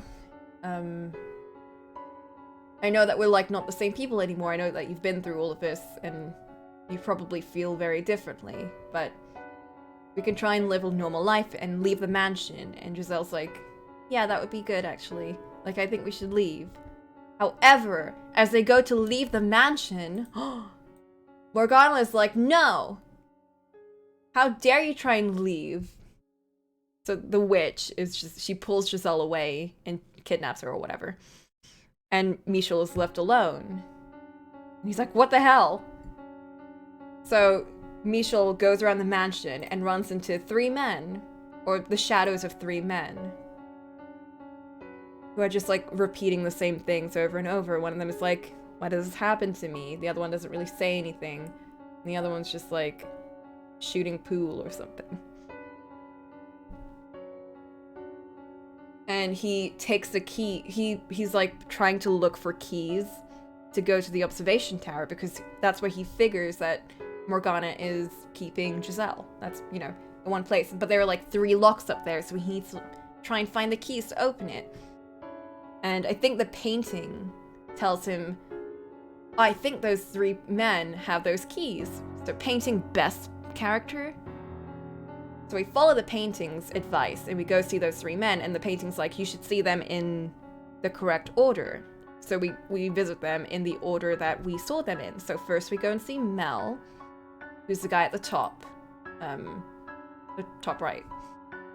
And he becomes a big butt where he's like, I don't know any key, what? And he makes us go through, like, this thorny bush to get the key. And, like, tear around our hand. And he's like, I had the key the whole time. We're like, what the hell, Mel? Why? And Mel's just like, here, you can have it. But, like, I don't know if the witch is gonna, like, be very welcoming for you. And also, I don't know if you can get the key from everyone else. They're a lot more severe. So we get the key from Mel, and then we go, the next one to visit is the beast! Yay! In the cellar. We go to the beast, and we're like, oh shit, what he gonna do to us? And weirdly enough, he doesn't do anything. He just kind of, takes, like, he's just like, if you came to me before, I would have killed you instantly if you asked for the key. Hi, Amiri. But instead, I'm just gonna give it to you. I don't really have anything left to lose, so take it. And we just gotta take the key from the beast. Oh, Carlamon. I know, that sucks. It's so funny because, like, another friend that I made play this game was like, man, I really missed the Rose timeline. I want to go back. They were, like, the most normalist, I think. And then we go to Jacopo to get the third key. And in that room, we find, like, a fake dead Giselle. And we're like, no, it's Giselle. We're like, no. What? Carlamon. Please. And we see the Jacopo ghost. And he's just like, he shoots us, but, like, he misses. Maybe on purpose? And he's like, what are you doing here? And we're like, we want a key so we can go to the tower. And he's like, oh, really? Well, you best go to the tower and give that witch a piece of my mind or something. I want to see her too. And he gives us the key. And he just kind of disappears. I'm like, wait, what? So he doesn't really tell us much. He just kind of disappears.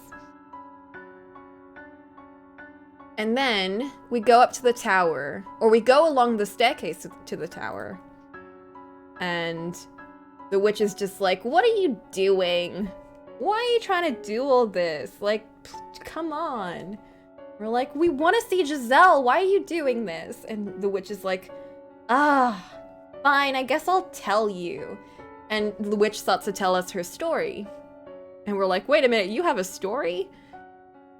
And her story is actually really messy. It's a really messy story. Because what happened is hers takes place way before everyone else's.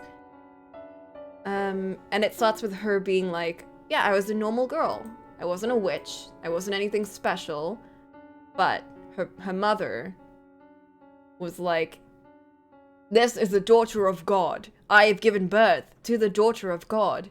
And everyone was like, whoa! She's the one in that picture? Which one?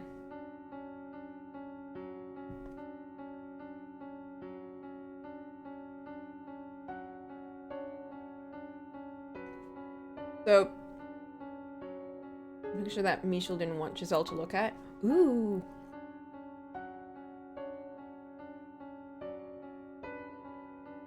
You're using your big brain. So Giselle is like... No, wait, sorry, not Giselle.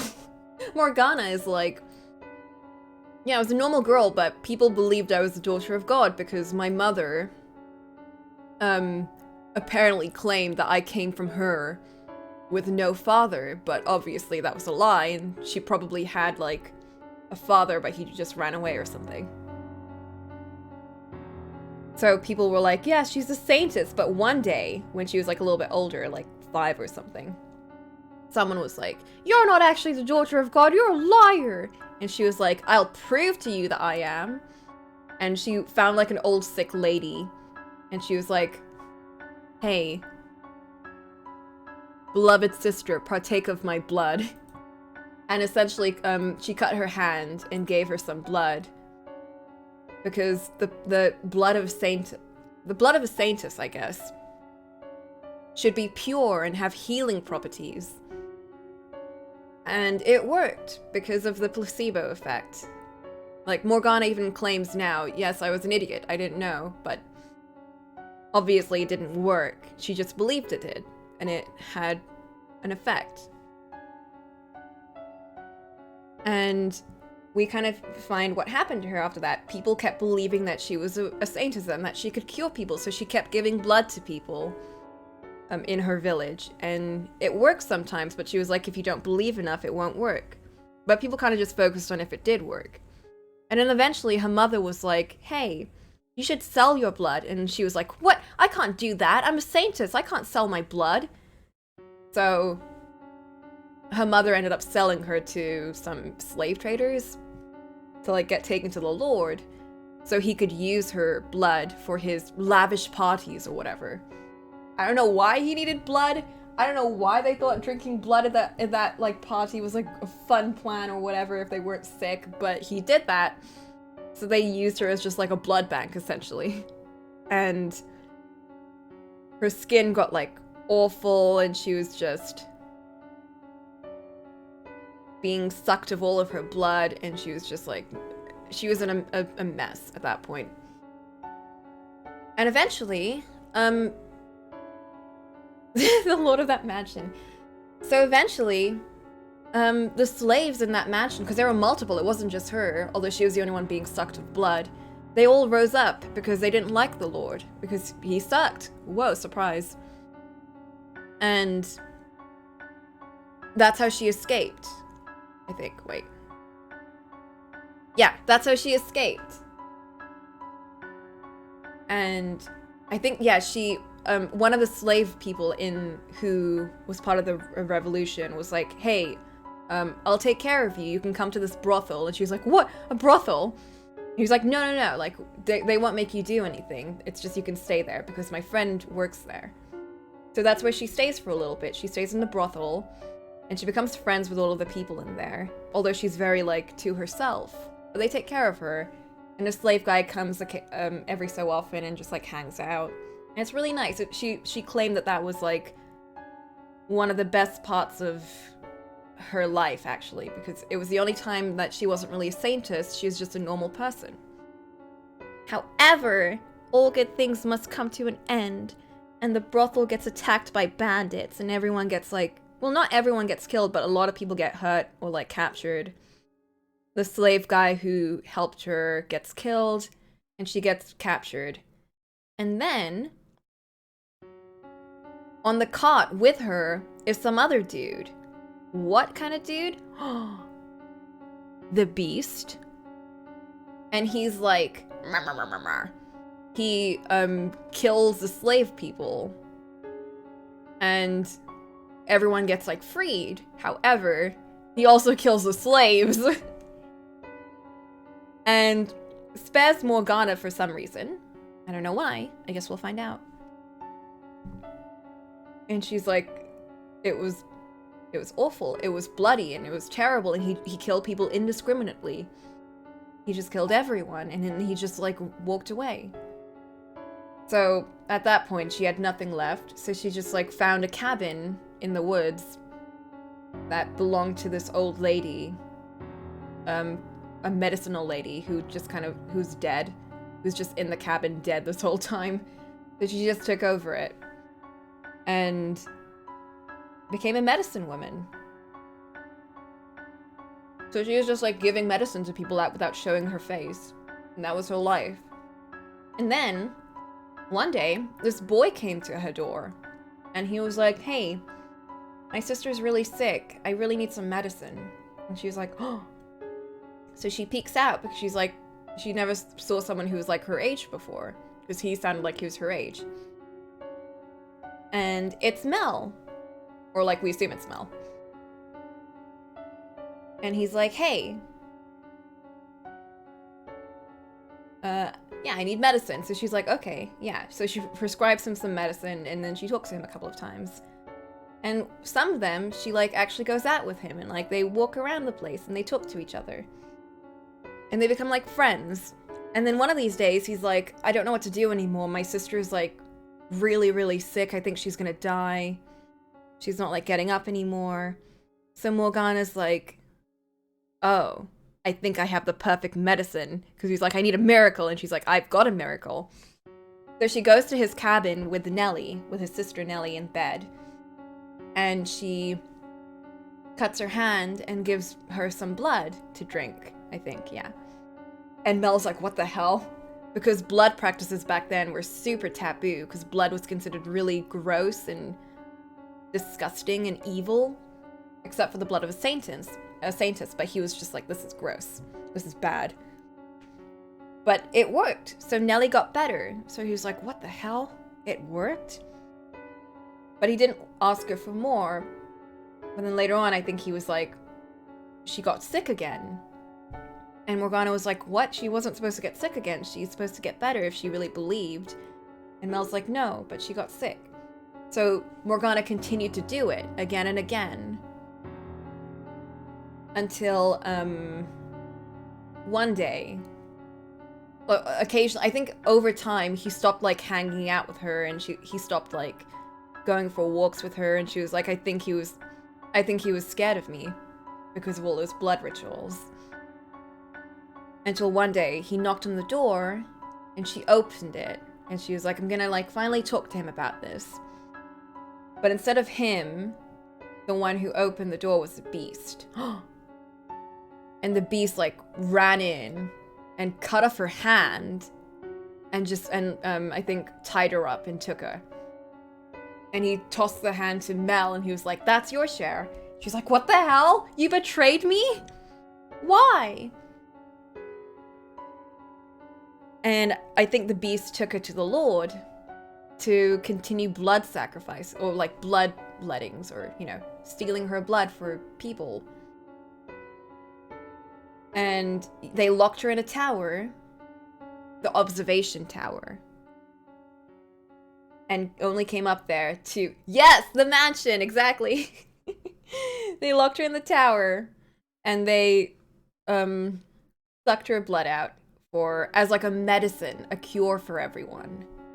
But they didn't tell everyone it was blood, of course. They just put it in like a thing and pretended it was the saintess's medicine cure. And the saintess was like some other lady who ran the church, who was getting all the credit for her blood. And she was like, this is the worst. I'm the saintess. I'm the daughter of God. And eventually, over time, the despair of just being locked in the mansion, being drained of blood, it got to her and she eventually died. But she was like, that wasn't enough. I wanted to curse them. And she did. So what happened with her curse was that they all died the day after her death. They all died, like, pretty brutally. With Mel, it was his sister died, and then he was like, he got so upset by that he killed himself, but also told everyone that the medicine was blood. And they were like, what the shit? And they did a riot in the church, and then the Beast Boy, he wanted to protect the Saintess. He did everything for the Saintess. He died protecting her, and the Lord was killed too. Yeah, we just saw the Lord. We didn't really see Jacopo, but we don't see any of their faces. I just kind of assume that these are these people. Because it was his kid and his sister. It was this guy who's just slaughtering people unconditionally. And there's this other dude that's just selling her blood for money. So it's whatever you think that they are. She never says them by the name. Yeah, no faces. This is just like a story like this. There's no portraits. Right. But then she's like, that wasn't enough. They all died the day after, but I wanted them to suffer. So she cursed them to be reconstructed in the future and suffer even worse, like have terrible lives. Which is why we saw all of those other timelines. Those were their future lives after that incident. How did she get witch's powers? I don't know. I don't know. She just did, okay? Listen, don't question that one too much.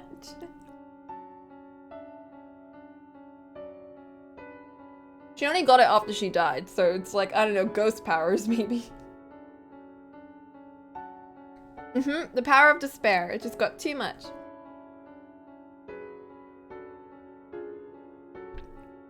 So, Michel now back in the present, after hearing all that. He's like, I'm really sorry that you had to go through all of that, but can't you, like, give it up now? Hasn't it been enough? And she's like, no, I haven't had nearly enough. I want them all to suffer for what they did to me. And he's like, okay, but why Giselle? And she's like, I don't know, just feels good. So he goes into the top of the tower. He finally opens it with all the keys. And in there, he sees Giselle. But this Giselle is like, you're disgusting. And he's like, what? And she's like, you never told me. And he's like, what? He's like, I read those letters that you sent to your mother. He's like, no. Because what was in the letter was a confession to his mother that he's finally gonna come home now that his father is dead. And that he can finally stop being her daughter and be her son and return home as her son.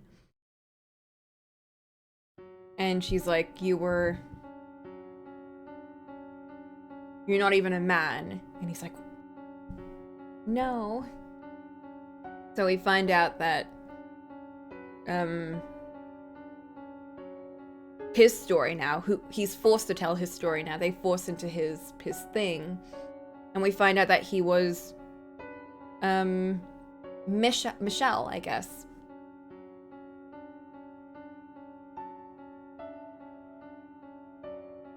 And we go into a very different art style too. So this is what his story looks like, where we see Michelle on the right and Didier on the left, and his other brother, what was it? Georges? Georges, right, who you don't see in the scene. But that was his older and slightly older brother. Didier and Georges. And they were like, yeah, one of them is a knight and one of them is an artist, and you're a girl, so you can't really do shit, but cool. And they were really close. They were really close siblings. This is now Michel's story. His whole backstory that we never really saw. So Michel was, I guess, we'll find out. We'll find out, Cocolamoco. Because it's not very simple to describe, but he was considered a girl, yes. He was raised as Michel, and he looked very feminine. As you can see, this is young Michel. But he did not act like whitehead girl at all. He was very much Michel. And they were very close, and then eventually, he was just like, oh, I want to be a knight though, like my brother, or like do something interesting like my other brother. And he ran into this girl called Amy while he was like outside one time. And she was like, hey, it's nice to finally meet you. And he's like, what do you mean finally meet me? And she's like, I'm engaged to your brother. What's his name? Georges. I keep forgetting. Listen, I love Georges, but I keep forgetting his name. It's a very intense story, Miri. So, Michel is just like, oh, she's so pretty. I really like her. Like, I've never really thought that way about anyone before, because Michelle has never, like, left the mansion, because she's a very frail person. They consider her to be a very frail person. Not just for a girl, but just as a person in general, because, I don't know, I think she has a very weak constitution. Like, she's got pale skin and, red eyes. So that makes her very, I guess, susceptible to light. So it's very, yeah. Yeah, not like she gets lit on fire when she steps out. Listen, we're almost over soon, I think. Will we get to play the DLC? I don't know, maybe.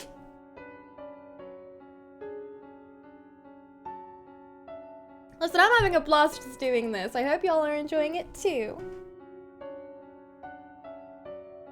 So, I didn't include the later scenes, but what happens over here is, I'm so glad you're enjoying it then, is Michelle ends up really liking Aimee. She's like really pretty, and she's elegant, and she's everything that her brothers aren't, which is like Michel really respects his brothers. Like, he thinks that they're really cool, and the things that they do are really interesting, and he likes them a lot. He likes talking to them, but he's not really attracted to other males. Like, he's not attracted to males, even though he's, you know, a girl, according to them.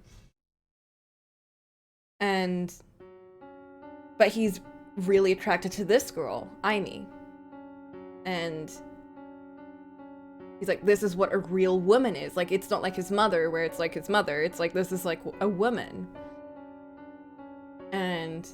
But she's like, you know, getting engaged to Georges. So it's like, heck. But eventually one of these, I think there's like a party at their house where he runs into George's friends, and they're like ruffians, or because he's like a painter, so his friends are like all, I don't know, artistic and stupid and annoying, because he's a very like he's a trashy boy, but he does his best, but he's trashy. Yeah, so he goes and sings at bars, so he has a bunch of, you know, bar friends, I guess.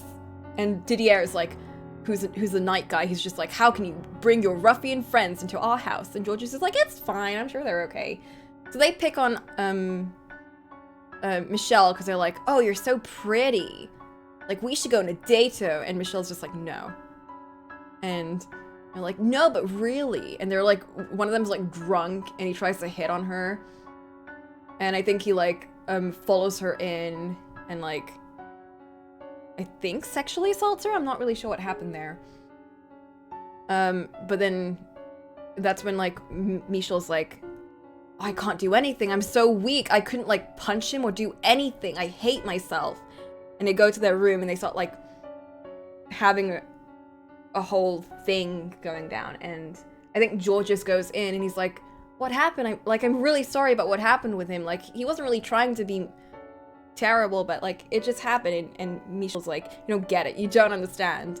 And Georges is like, what are you talking about? I don't get it. And then Aimee steps in and she's like, I know what's going on. Like, it's fine. Like, it's okay. And then she like, you know, comforts Michel. And then Michel's just like, Aimee. And then later on, Michel and Aimee hang out a lot, because I think now she stays in their house because she's, I think, married to Georges or getting married. I don't know, one of the two.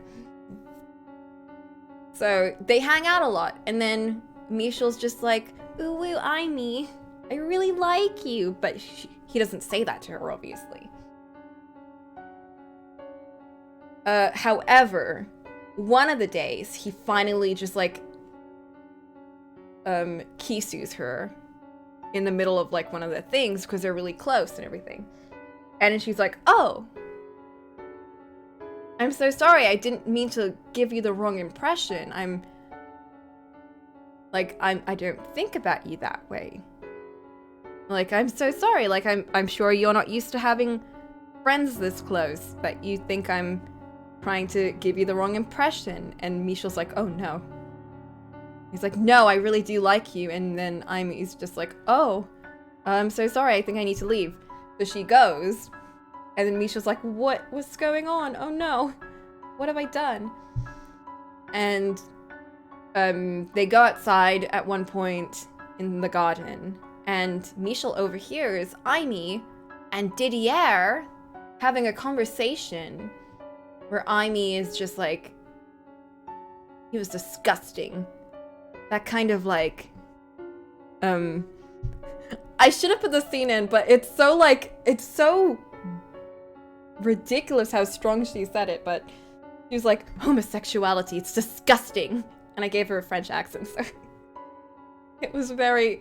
Listen, Aimi's a really intensely horrible... She's probably one of the worst characters because she has a lot of really insane lines. And Didier was like... Oh, she's just like not very... Maria's the worst. Maria's terrible.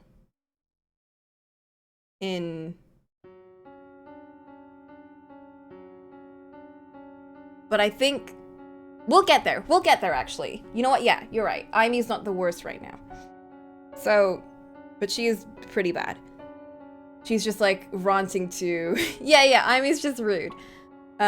She's ranting to Didier, and then we find out, oh, she and Didier are having an affair! Poor Georges. Georges in the background, just like, not even getting a portrait over here, but...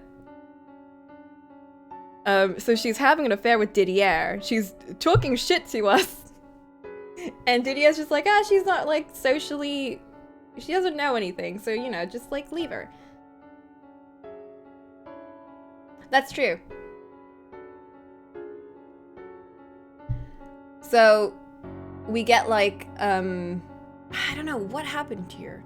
I think Michel got really sick? Or sick, quote-unquote, and her mother was like, oh no, you should be in bed now. And then she ends up kind of, like, locking her in and only talking to servants every now and then.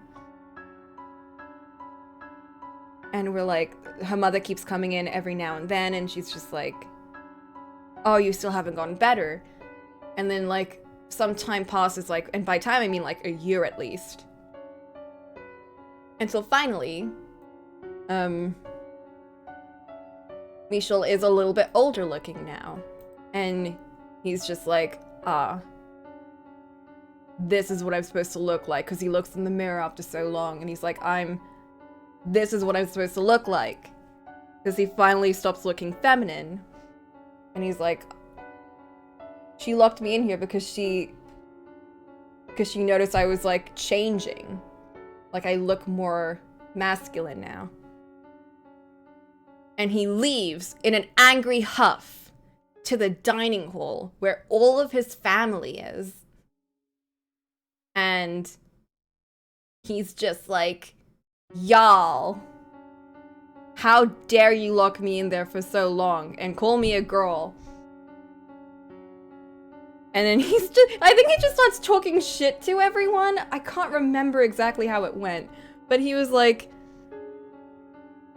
I think to Aimi, like, she's like, what are you doing? Wait, what the hell? Are you a dude? And then his mother's like, no, Michel, go back in. You can't be out here. And Aimi's like, he definitely talks shit. Yeah. She's like, you locked him in because he wasn't a girl? That's so stupid. And then she's like, why did you even come out? You should have just stayed in there. Oh my god, this is crazy. And then she's like, I don't know, I think she said something like, oh man, you still like me, or blah blah blah. I just kept this line in because I thought it was funny. Like, don't be so damn full of yourself. And he's like, go cry to Didier. And then Georges is like, what the shit? Why? Wait, why Didier? Why not me? Wait, what's going on? And oh hey, I actually have Didier, Georges over here. He's like, what the shit's going on? I don't get it. What's happening? And Michel's just like, goddamn everyone. But I think he's like, he's like half naked. So you can see his lower half too. And then Aimi's like, oh, you're not a boy or a girl. Which is probably what caused the confusion. Because he was probably, I forgot the name of it, but, had neither genitalia. Oh, he threw off his clothes. Yeah. No, I think he had neither, which is why they didn't see him having, like, you know, a penis. Which is why his mother thought, oh, you're a girl.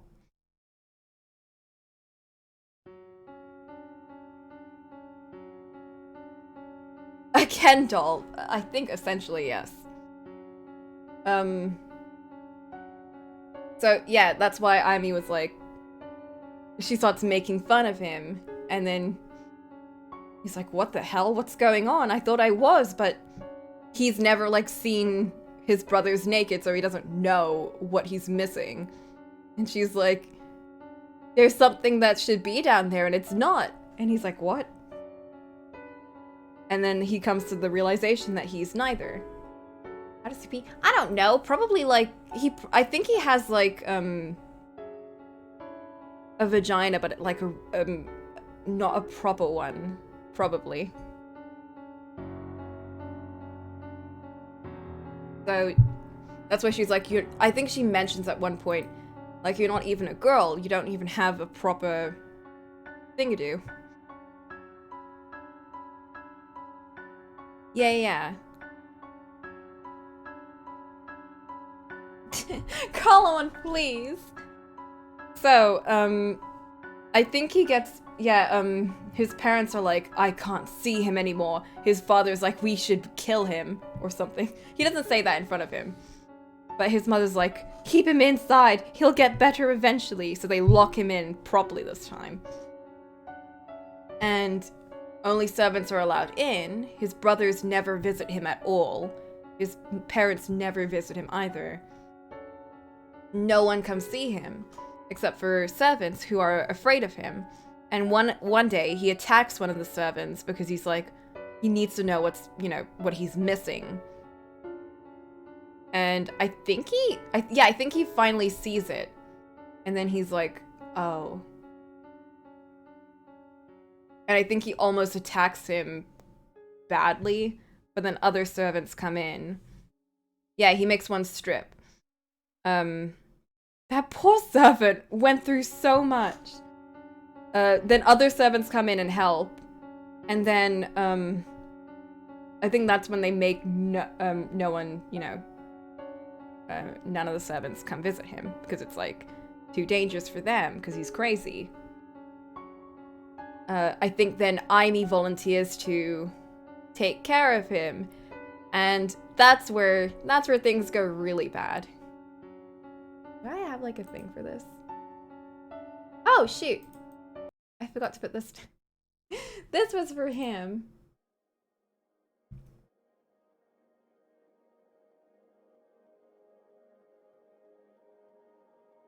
But yeah, Aimi takes care of him, and she kind of uses it as an opportunity to really mess with him, because no one will say otherwise. He can't talk to anyone else. He can't talk to the servants. He can't talk to, like, his family. So she uses it as an opportunity to, like, get back at him for insulting her and telling them that, she had an affair. And yeah, it was pretty bad. So she starves him occasionally. She, I think, makes him drink water from the floor. A lot of things. And she beats him up a few times, but because she's a woman, she's under the impression that, she's not very strong. So she kind of goes overboard a few times. And she doesn't even realize that she's, being so violent. And yeah, that's Michel's life. And then we have a couple of flashbacks during this whole endeavor where it's like, man, remember when things were good? And we see, like, Michel and his brothers interacting back when things were okay. Or, I guess not violent. And he's like, yeah, George's is, like, taking them on a picnic, and he's like, man, we should get a cat. We should call it Ugly Speckles. So says Michel. And they're like, that's a dumb name, you silly goob.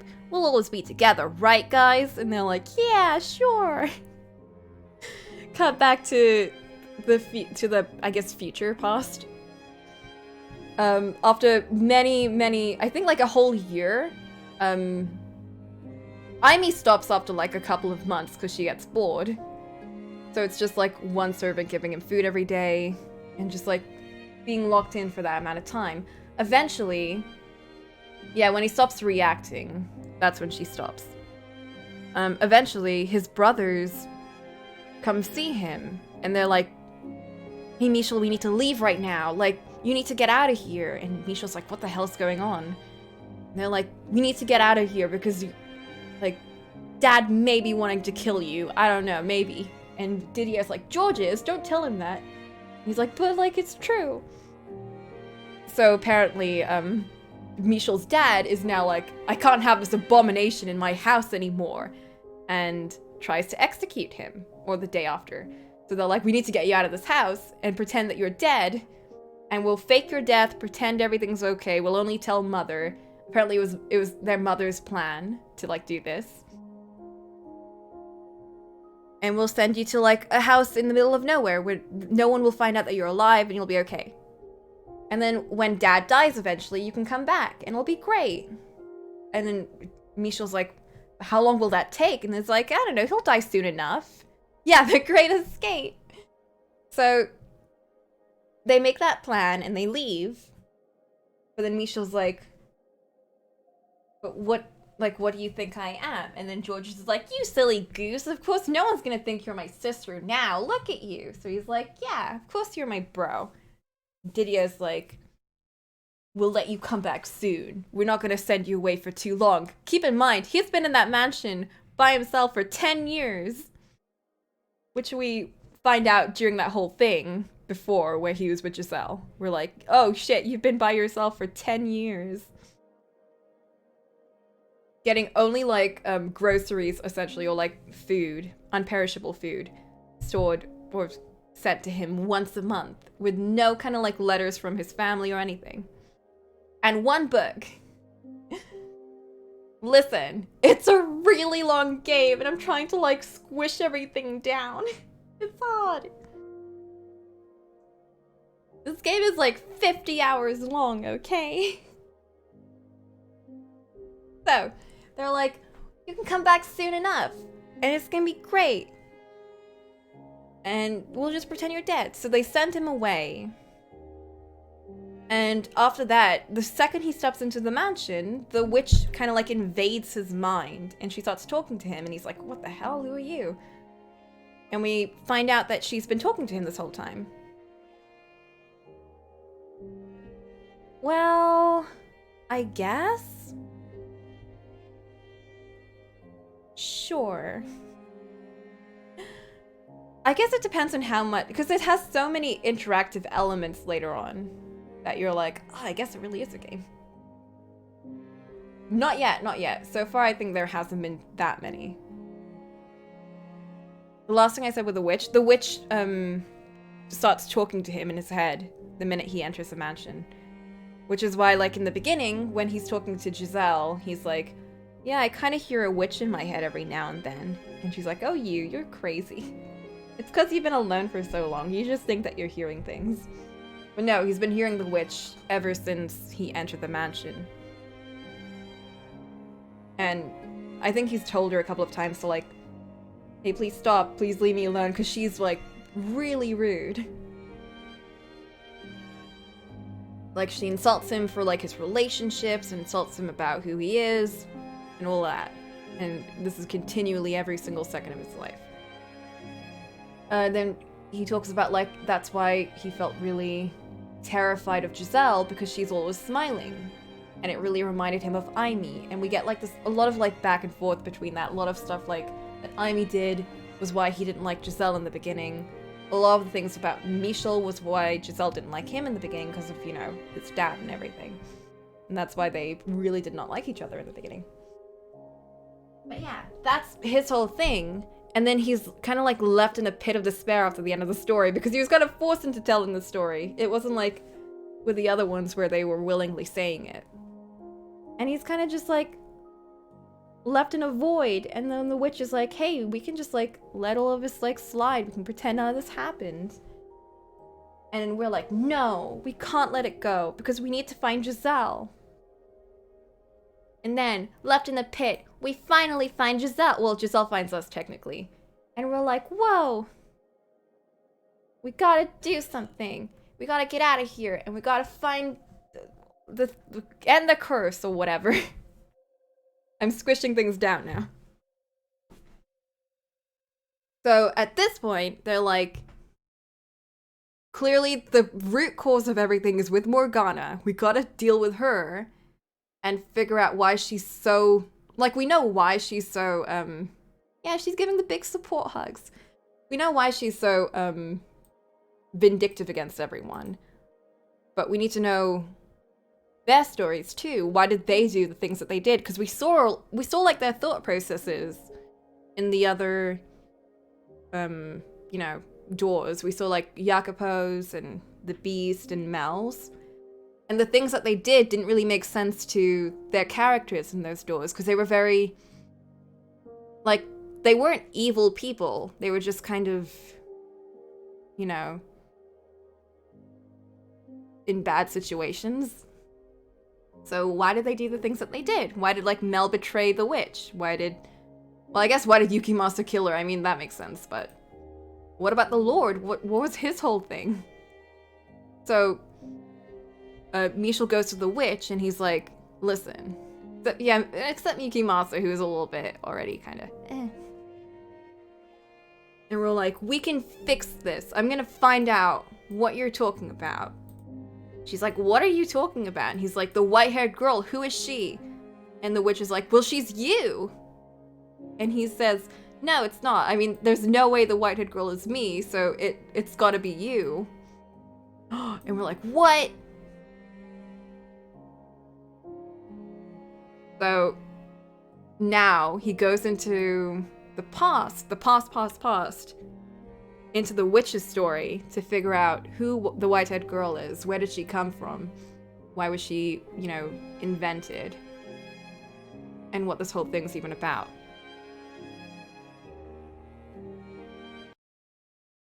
So, we're on the final door. The actual final door, not the fake final door. And as soon as we jump in, we see 3 different, like, peoples. The final door, yes. 3 different peoples talking to 3 different peoples about 3 different things.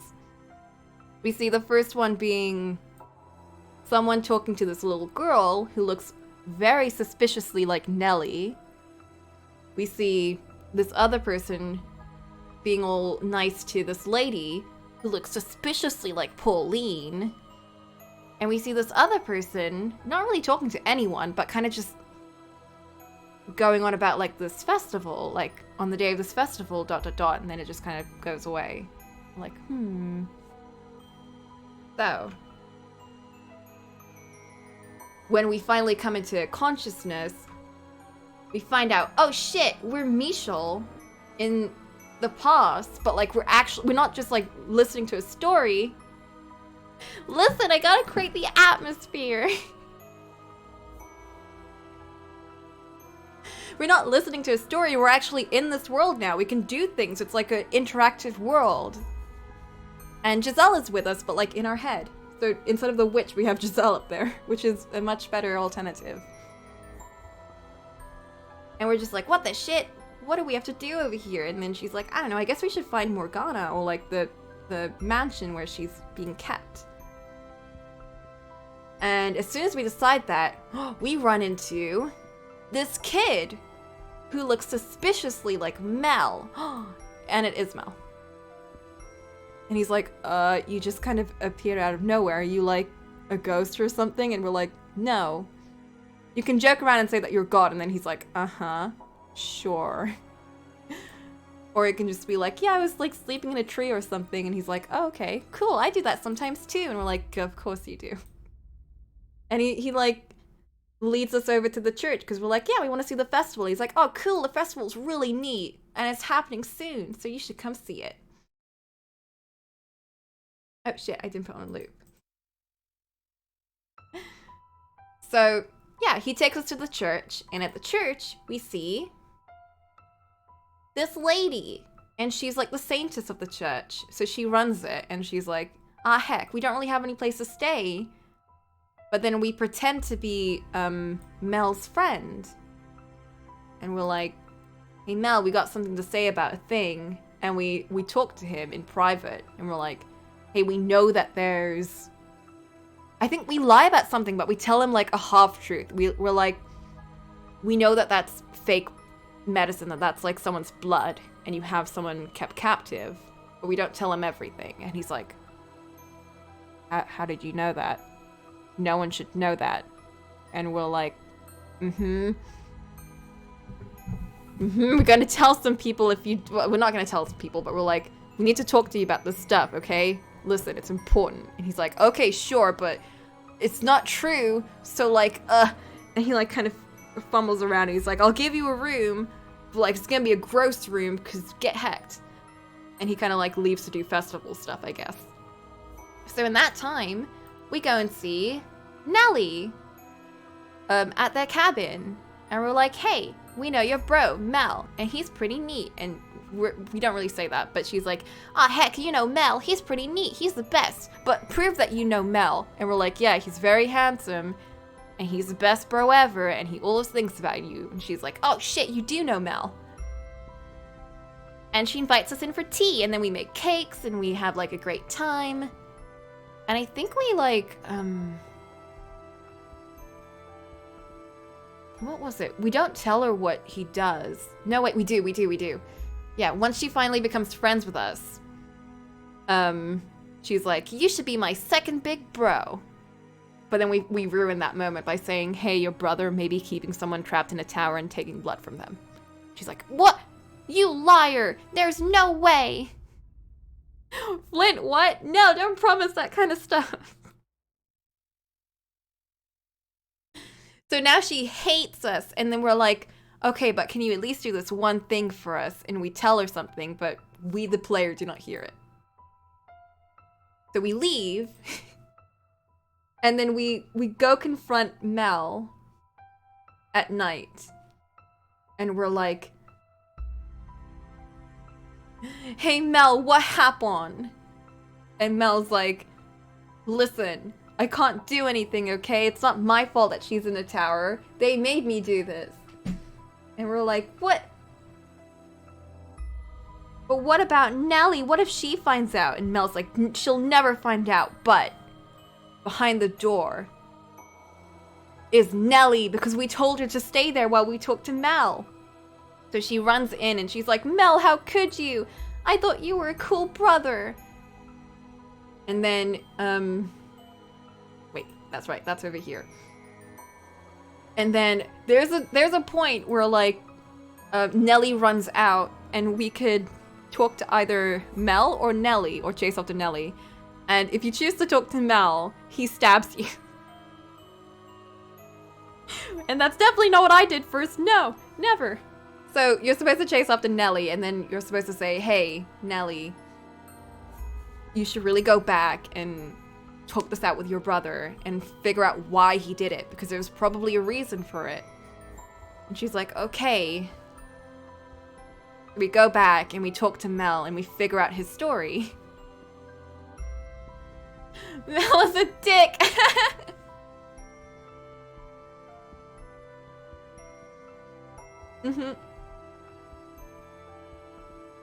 So, we hear his story and why he did it, and he's like, you want to run away during the story, it's fine. Like, I'll understand, because I mean, I'm not the best person with what I did.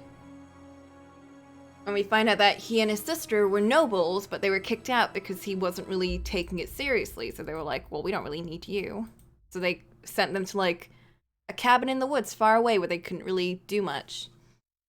And they had like an okay life. They were like getting used to being peasants, I guess, and living peacefully. But then his sister got sick. So he was like, I don't know what to do. And he goes to see like this medicine person, because he went to a bunch of doctors and no one could really do anything. So he went to like this medicine girl in the cabin, like a witch or whatever. And that's where he runs into Morgana. And you're not a team player, bounce. And then they become friends, because like he keeps visiting her for medicine, and she, like he opens up to her a lot, and like slowly she opens up a little bit. And it's actually really sweet. However, one of these days, the whole miracle thing happened. Yes, that's how Morgana looks. What? She's like young. She's not very old. She's like Mel's age, I think, at this point. And I think he's like 16, 17 in this timeline. You'll see her a little bit, I think. Yeah, then they do the whole blood thing because his sister is not getting better, and it keeps going on. It is a witch name because I think it's named after Morgana de Fey from the Arthurian legends. And I didn't realize that's what she's named after in Fata Morgana until the end of the game. Why is her face so messed up? I don't know. I think it was something like, after all the blood stuff, her face started deteriorating a bunch, which she found out later on. But it's like a stress thing, I think. Infections and all of that. So, hold up. Right. Then Yukimasa, wait, not Yukimasa, but the swordsman, the beast, he runs into Mel, or like he forces his way into his cabin, and he's like, hey, I need you to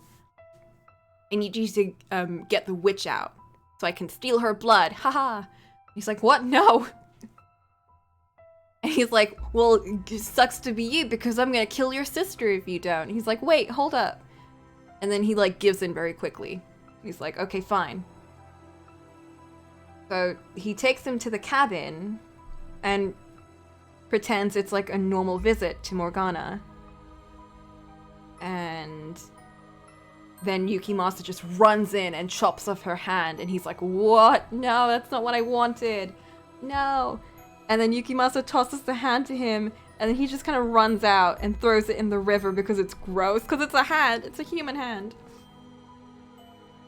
And he's like, what have I done? This is awful. I didn't mean for this to happen. Oh no. And he runs back to the cabin and tries to forget about it. And I think the swordsman has already taken Morgana at this point. And then a little while later, after all of this has happened, he hasn't told Nelly about this at all. He's just kind of going through the motions at this point. The swordsman comes back, and he's like, cool, thanks for your help last time. I need you again. This time you have to work for us in the Lord and take care of of Morgana in the tower, because you're the only other person that knows about her. And he's like, no, I'm not gonna do that. Why would you make me do this again? And he's like, well, get hecked, because you don't have a choice. So he gets roped into that, and a bonus for him is that he gets to use the blood for Nelly, so yay. Even though it's, not actually working, but it's fine, don't worry about it.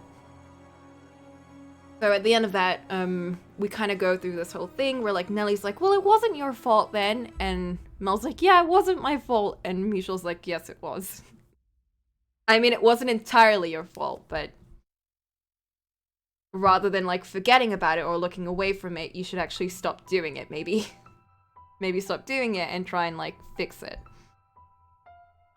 And he's like, you should really help me. We should get the keys from everyone, open the tower, and free Morgana, and stop her from cursing everyone. And he's like, okay, fine. So they decide to do that. And then now we have Mel on our side. Yay! So, the next person to go to is the Beast. Yay! That's gonna be easy and fun. Yeah, Mel and Nelly joined the party. So, our first interaction with the Beast is we try and, like, go around the tower to, like, suss it out. And then he's like, hey, do you want to die? And we're like, no. He's like, okay, cool, then get out of here. So he immediately stops us from doing much. But we go to Mel and Nelly and we're like, hey Mel, can you, like, set up an appointment with the swordsman? Because you know him, or, like, you know him better than any of us, since you talk to him so much. because of the tower stuff. He's like, I don't really talk to him because they don't really talk to any of us, really. It's mostly just giving the keys or, like, opening the door, giving the food, and, like, getting out of there. And they don't really talk to each other. But he sets up an appointment to meet the beast. And in the appointment thingy, it's very intense. It's a very intense appointment where we're all just kind of like sitting around and the beast is like asking us really uncomfortable questions like, hey, if you could only save one person, if 2 people are dying and you can only save one person, Mel, who would you save? This dude who's your friend or your sister? And Mel's like, what? I don't know. So we kind of just leave. And we try and talk to the nun, who, if you remember, looks a lot like Pauline. And we're like, hey, you're Pauline, right? And she's like, no, I'm Marie. And we're like, what? Heck. And we're like, did you know that dude, the swordsman, is like evil and is holding a person captive? She's like, how dare you say something like that? He's a nice man and you should treat him nicely. Like, you don't know anything about him. And we're like, what? Heck. So now she hates us. So upon planning, one night, we go home. And it's like late. And someone tries to go into our window and like break in and do something. We're like, what the heck? So we go out and chase after them. And Giselle's like, wait, no, it's a ghost. And we're like, but you're a ghost too. And she's like, no. So we chase after this person. And we find out, oh, it's Maria. What? That was a jump scare with a hand. Yeah. It's Maria. And she's like, what? How dare you? Flint, please. She's like, there's a man trying to grab me. And we're like, no, you're a thief. Hold up. Wait a minute. And then we run into Pauline, who is Marie now, I guess. Or not even Pauline. Who even knows who she is? And she's like, oh, Maria. And we find out that they're old friends, or they were raised in the same orphanage together. And Maria's like, oh, hey, Pauline, what are you doing here? And we're like, what? She did lie to us. And Pauline's like, my name's not Pauline anymore, it's Marie, because now I'm a nun. And Maria's like, okay, sure, whatever. And she's like, well, I'm a prostitute, so get hecked. I'm living the best life I can. You're a nun. And we're like, God damn it, Maria. So we go over to where the nun is staying, and the nun's actually staying with Nellie to take care of her because she's sick. So we go see Maria, Nellie, and the nun, and we have a very interesting back and forth between the 4 of us because everyone's kind of just picking on Michel. Michel of the previous life? Oh no! And they're all just like, ooh woo, who do you like, Michel? And we're like, we already have some that we like. And Giselle's like, ooh woo, you mean me, don't you? In our head. Like, yes we do. And then they're like, but Pauline, who do you like? And she's like, I love no one because I'm a nun. I only love God. And Maria's like, okay, sure. And that's when we try and pry information about Yukimasa, but we don't really get much. So then we leave and we go home. And I think we try and like do some more things, but we don't really make any progress. And the night after that, what is it? I think we get knocked out by Yukimasa, or swordsman. I don't even know if his name is Yukimasa here. The swordsman. And he's like, hoo, I hear you've been talking shit about me. And he ties us up and starts torturing us. And we're like, no, we saw what happened in the other life. You wanted to like live a good life with Pauline, but you couldn't. Like you just she wanted to live by the sea and have a nice family with you, but you couldn't do that because of the curse. He's like, you're lying, how dare you say such things? And he starts torturing us, but just in time. Mel and Pauline come to our rescue. So we find out that Mel has been looking all over for us because we went missing. And he brought Pauline with him, and he picked the lock to the cellar and got in. And Pauline's like, what the shit's going on? How could you? To Swordsman, because that's when she finds out, oh shit, he crazy. And then they have like a whole dialogue where she's like, why did you do all of this? And he's like, I did it because of you, because your church was falling apart. And the only way I could have gotten money for it was by selling blood of that other girl. And she's like, what the shit? I didn't even want to do this stupid church thing. And we find out that she never wanted to be a nun and she just wanted to like live a normal life, but she couldn't really do that. And he's like, how was I supposed to know? And she's like, I don't know. You weren't supposed... Listen, it doesn't matter. This is all my fault. And then he's like, you gotta stop and repent. And he's like, but then they'll like execute me. She's like, you know what? Sometimes it be that way. He's like, okay. So instead of finding out his story right then, he's like, can we talk about this afterwards, like away from Pauline? So we go later on in private the next day and we talk about why he did it. And he's like, it's pretty much for why you thought it was. There's no deeper meaning to why I did any of this. I just did it because it was an easy thing to do. Like, he wasn't very guilty about it. He just kind of did it for his own reasons. He did it because he really liked Pauline, but he didn't love her. He did it, he like just saw her as like a tether to keep himself from not killing people, but he still enjoyed killing people. Yeah, he's not like the kind of character that you can really sympathize with or excuse. He's one of the least sympathizable characters. I think that's the point, that there is no excuse for him. He even says, there's no excuse for me. I didn't do this for like a good reason. I just did it because I did it. That's why Pauline's like, you know what? Maybe we should like continue this relationship in the next life. I think that's for the best. So, but then he's like, I'll help you out. Oh, but before that, we finally see the Lord. And it is that dude. It is Jacopo. Or at least it looks like him. And we're like, whoa. He knew that the swordsman was like killing people a bunch to get food and stuff before he met Pauline. That's how he survived.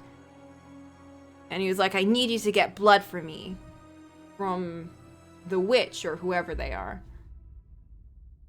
And the beast was like, okay, sure, whatever, as long as you give money to the church so that Pauline can still run it. Then he's like, yeah, sure, whatever. Just do my job and don't question it too much. He's like, sure, I don't care. So that happens, and that's how the swordsman does his whole thing. And he's like, I'll help you. I'll make amends for what I did now, and we'll get the key from the Lord. I can get him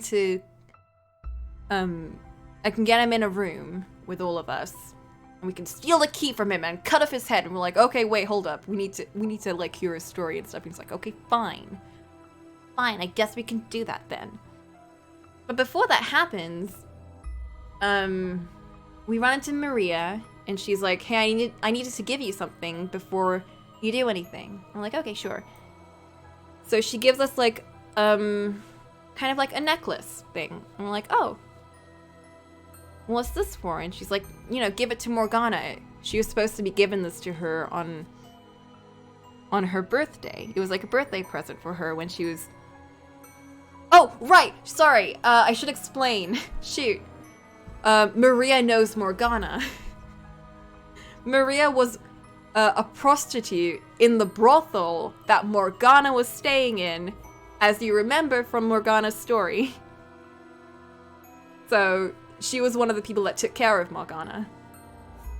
According to Maria, she wasn't really close to Morgana. Like, she wasn't a close friend. She didn't really hang out with her that much. But she still really cared about her well-being. Like, according to her, no one really... Yeah. Yeah, she came here to get some customers. So, you know. But yeah, according to Maria, a lot of the prostitutes there tried their best to become friends with Morgana, but they didn't really... She wasn't very open to other people, so they didn't know if she really cared about them. And we were like, well, according to some sources, aka Morgana's story that she told us, Morgana actually did really appreciate what you guys did for her. And Maria's like, really? I'm glad. I really liked her. I'm like, oh, Maria. This Maria is way better. But yeah, she gives us a necklace, and it's from the slave dude that initially took Morgana to the mansion. Or, not the mansion. Sorry, from the mansion to the brothel, to the good life. Who was then murdered later on. Because apparently they hung out a lot. And then we run into Pauline and Nellie too, and they're like, hey, we know you're doing a big thing soon, so I hope, you take care and get some good luck with it. And then we're like, but why was the Lord so terrible? Like, why did he do such things? And Maria's like, I don't know, he's an asshole, we hate him. But then Pauline's just like, no, he's really not that bad. I mean, I don't think he's that bad. And we're like, what are you talking about? Like, he sucks. And she's like, oh, I do think he's much better than the old Lord, though. And we're like, what? That was an old Lord? And that's when the pieces come together. Sorry, this was a huge, like, revelation moment for me. I don't know if it works as well over here, but this was a big moment where you're like, wait a minute. The old Lord? Wait a minute. And then Michel's like, hold up a sec.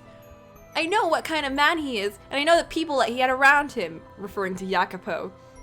And he's like, Maria, is the slave actually debtors? And we cut away instantly to the scene where we see everyone gathered together. We see Mel and the Lord and the swordsman all in a room together, and the Lord's just like, what the shit? Why did y'all drag me here? I don't get it. What just happened? Okay, so what that essentially means is that the Lord that we saw in those old scenes, like the one that initially kidnapped, or the one that initially had the 9-year-old Morgana, who, bought the 9-year-old Morgana from her mother, and through all those blood parties or whatever, is not the same Lord as this one. This one came into power like 4 years ago. So when Morgana was like 12, let's say.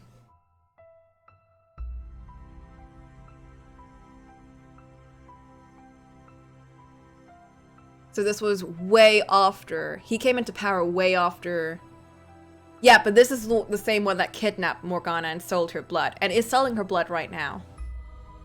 So it's not the same one as the one that threw the blood parties, but it's the same one that kidnapped her.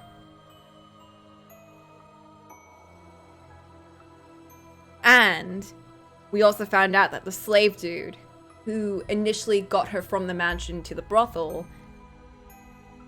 isn't actually dead, maybe. Put the pieces together. Connect the dots. So, at this point, Mel and Swordsman are like on our side. They're like, yo, Lord, if you do anything, we're gonna cut you down. And a couple of times, the Swordsman is like, yeah, we're gonna kill you right now. And Mel's like, no, wait, we just want to talk. And the Swordsman's like, yeah, talk and kill you. It's like, no, wait. Listen, it takes a while to learn. It takes a while to learn how to be peaceful. But Michels insists to Jacopo, who we find out is Jacopo, because he's not actually a royal bloodline. He's not actually a lord. He just somehow got into power. So his actual name is Jacopo. Like, we need to know why you did it. There has to be a reason. Like, you have to have done it for a reason. And at that point, something really weird happens with the necklace. Like, it gets all black and gross, and creates this huge void thing that usually happens when we get sucked into a door. And this happens. What? And we go into Jacopo's story, but like another forced one where he doesn't really want to tell us, but we get shown it forcibly. And yeah, he tells us, hey, wait a minute. Let's do it. It's fine. Yeah, we see his whole thing, and it's wild. It's wild, I know. So, yeah, he's just like, I didn't want to tell anyone this. This is not something I want to look back on. And we get like a little glimpse of this that only shows up for like a split second, but it's fine, I caught it. And we're like, meh. We see that he was friends with Morgana, and that he used to like rub ointment on her face to like make her, because it was all, you know, rotten and all of that.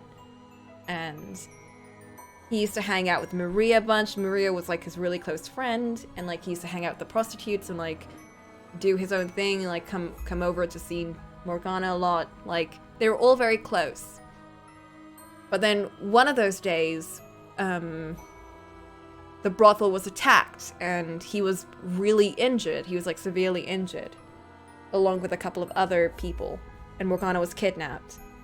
And he kind of assumed that she was dead because she was gone, or like kidnapped and like killed or something. So at that point, he had a plan to take over the rulership thing, because this other lady came over to him at one point and was like, hey, I'm your mother. And I was also, what was it? Like, a concubine for the previous lord or something? But that was a lie. Like, she wasn't actually his mother, but she was just like, we can pretend. And he was like, sure, let's do it. Let's pretend that I'm royal blood or whatever, so I can take over. So I can make this place better. Essentially, the same thing that, you know, he was trying to do in his future timeline. Like, get enough money and power and make his hometown better. So that's what he did. And over time, he slowly became more...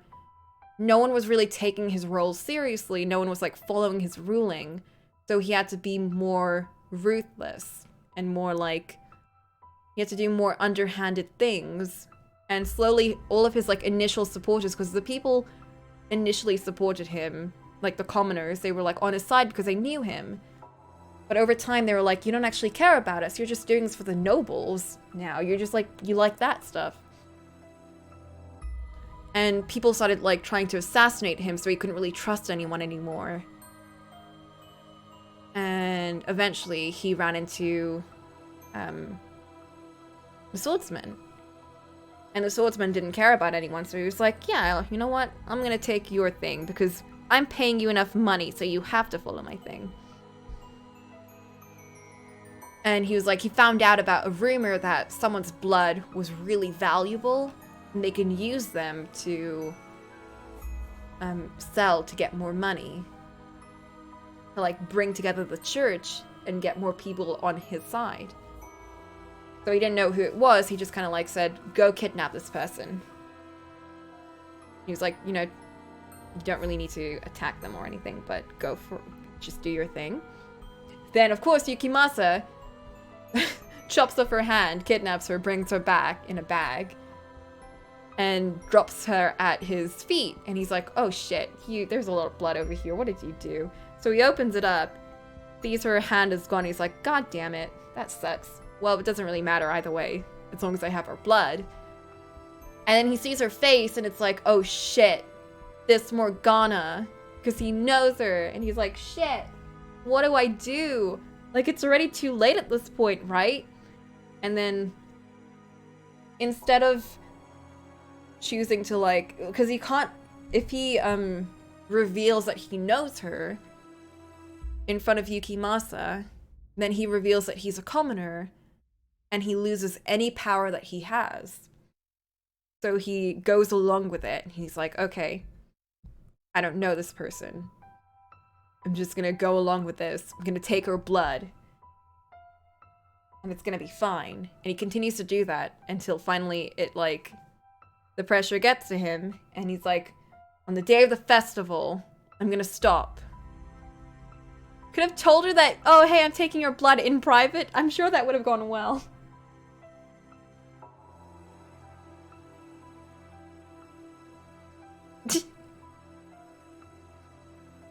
That he knows her? Yeah, but that's even worse, no? That he chopped off her hand, kidnapped her, and also he knows her. It's like the one person that she really trusted, because he was the person that was the closest to her in the past. And that he, of all people, did that? Like, that's even worse. The best thing he could have done is stopped it. That's true. That's true. He went over the line. No, he, like, crossed the point of no return when he continued to take her blood after finding out that it was her. There's a lot of things that could have gone differently at that point. So yeah, that's what happened. Yeah. And I think after that, yeah,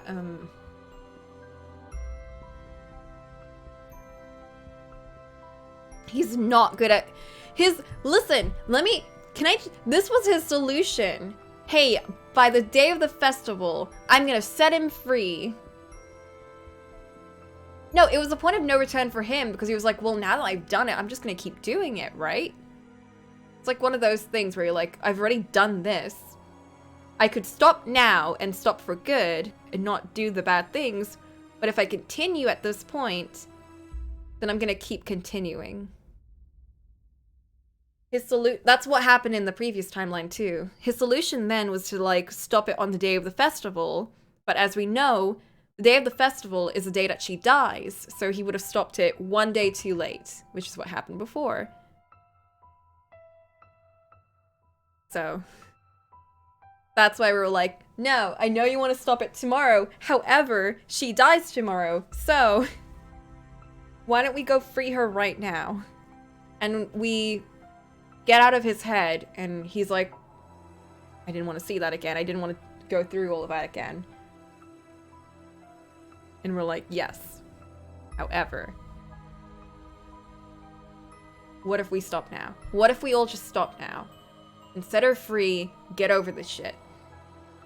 He's like, okay, fine. You're right.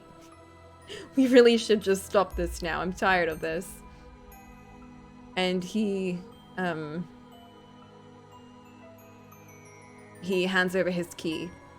And we all go to the tower to finally see Morgana. And when we see Morgana, she's already, oh, shit! She's already kind of gone. She's still faintly alive, but she's pretty much gone at this point.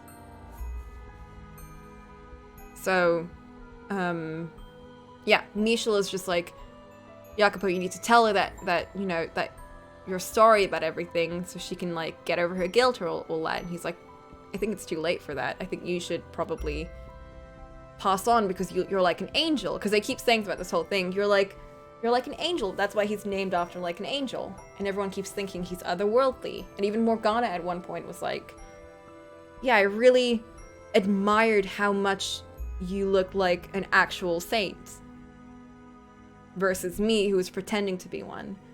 He's like, oh, I don't really want to be a saint though, that's so lame.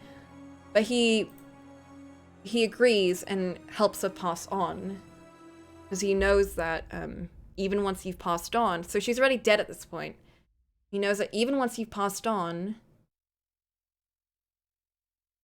your soul still continues, because that's why he remembered when he died, his soul was still seeing things, and he still saw, like, how they put his body out on display and, like, burned him and all of that stuff. So he wanted her passing to be painless. So he was telling her about their stories and like, or he was telling her that they all were sorry about everything, that they wanted to make up for it in any way and blah blah blah. And that he was an angel and he could like send her to the right place or whatever. So she finally passed on. And we thought that, oh, that must mean everyone's gonna live a good life now. But it didn't happen. Because none of this was real, it was just memories. It was like a reconstruction of all of the events based on everyone's memories. So it didn't really change the future, it just kind of helped everyone understand what was going on. So what happened at the end still happened. Nellie and everyone died, and everyone still got, you know, massacred, all of that. And we jumped back into the present, and we're like, did we even do, was there even any point to this? And I think, yeah. And then we see white-haired girl, and she's like,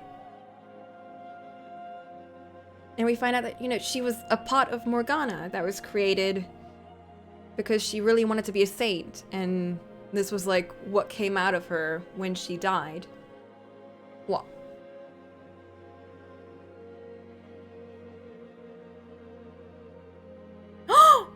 What? Oh shit!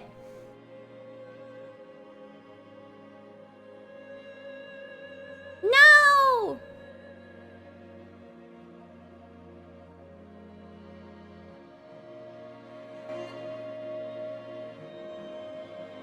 Heck, what did you miss?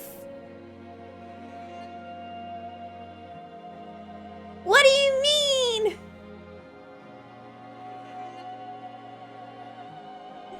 What did you miss? This bit? She passed on, but that didn't really change anything. Because they weren't changing the past. They were just kind of... yeah, they were just going through their memories. So the events that happened still happened after that. After, you know, Morgana died. The only difference was that Morgana now knows about everything. She now knows about what happened.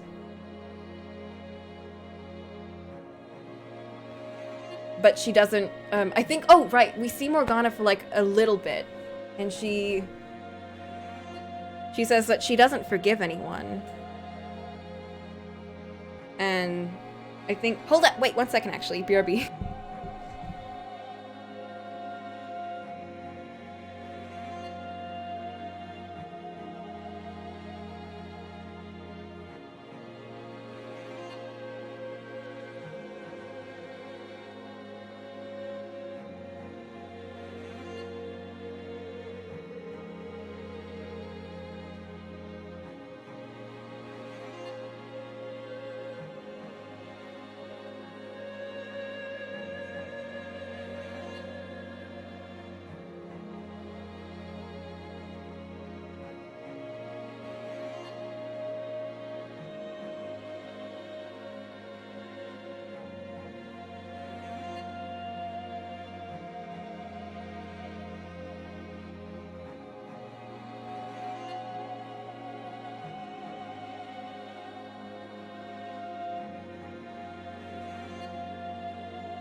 Okay, I'm back. Morgana is not really. If anyone would be, it would be Whitehead Girl over here. Also, welcome back. I mean, welcome me back. Yeah. Over here, because White Girl was like the culmination of what Morgana really wanted. So she was a part of Morgana. And she was created off of her desire to be like performing miracles.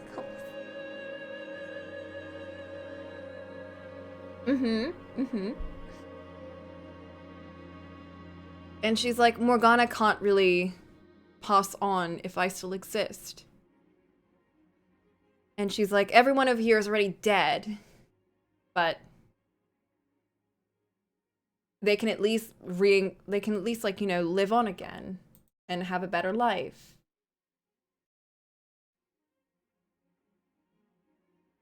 But they can't, because if I'm still alive, that means that the curse will continue, because I'm still... like, because Morgana will never be able to free herself from her whole thing.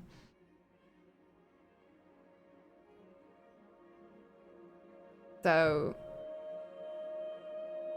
her whole thing was, we're all souls over here, but if we die, we can never pass on. We won't exist anymore. And she's like, that's why I want you to get rid of me. If you get rid of me now, then everything else will be better. And we're like, but what about you? What do you want to do? And she's like, I really want to live. Like, I really enjoyed all of my times here. I really liked my experiences. Like, it was awful, but I liked being my own person, because she wasn't Morgana anymore. She was her own person. Like, the white-haired girl. What are you confused by? Tell me. Everything? That doesn't help me.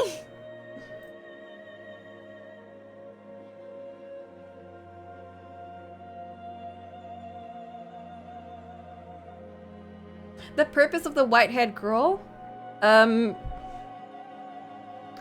What is the purpose of her? There's no real purpose of her. She just existed after Morgana died. She was the good side of Morgana, and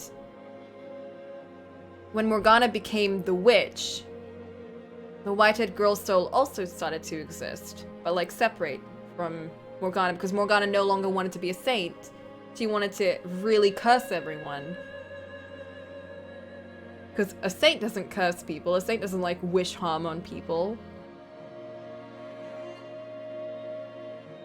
So she was forced into the stories too, along with the curse. It's fine, BX Factory. We went through a whole recap just for this. Yeah, her soul separated in two. There was Morgana and also the white-haired girl. But she's not Morgana anymore. She is her own person at this point. That's why she's so different.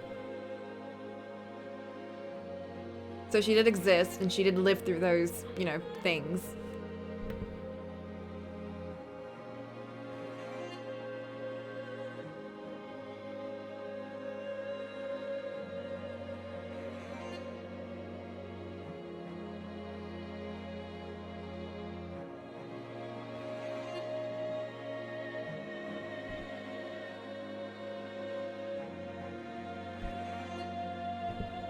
There was a point in the tower where she was just talking to herself, and one of the voices that she was speaking in was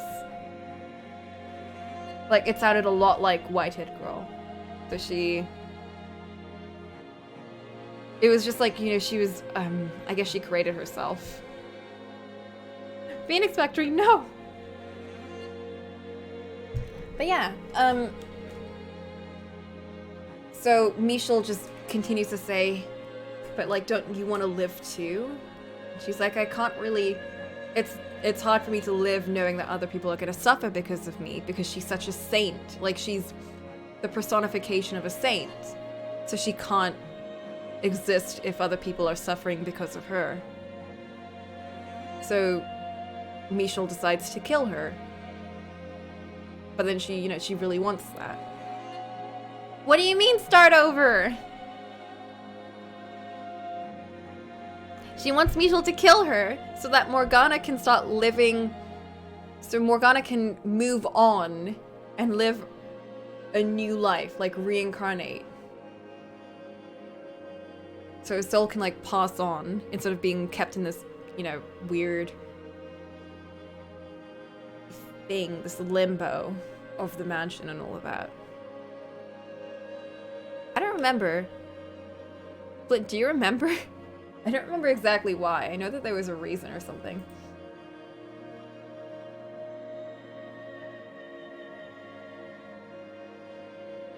Yeah, there's like some kind of reason. I don't remember exactly why. I think because like you can't have two souls or something from the same person existing at the same time, or I don't know.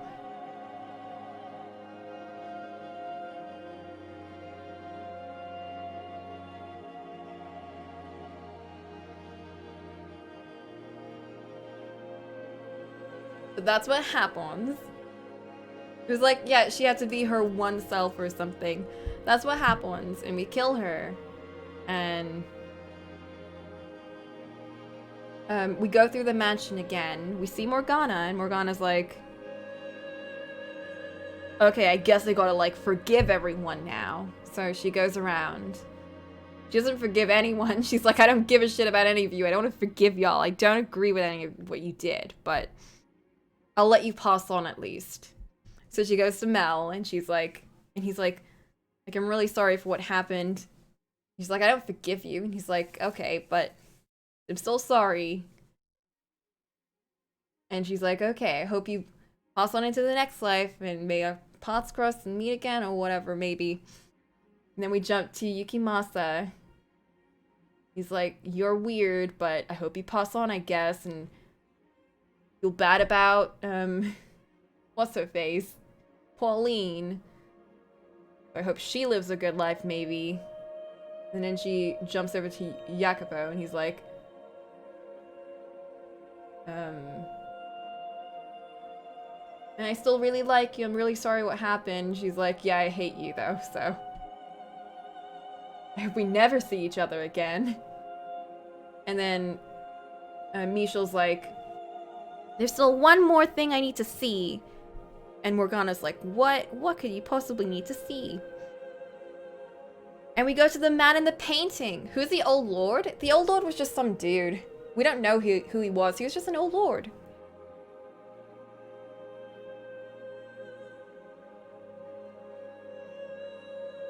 He was just a really tyrant lord. He was the guy who Morgana first got sucked of blood from with those blood parties, but we don't actually know who he is. He's just a lord. He's not important. Why wasn't he cursed? I don't know. I guess because he wasn't very personal to her.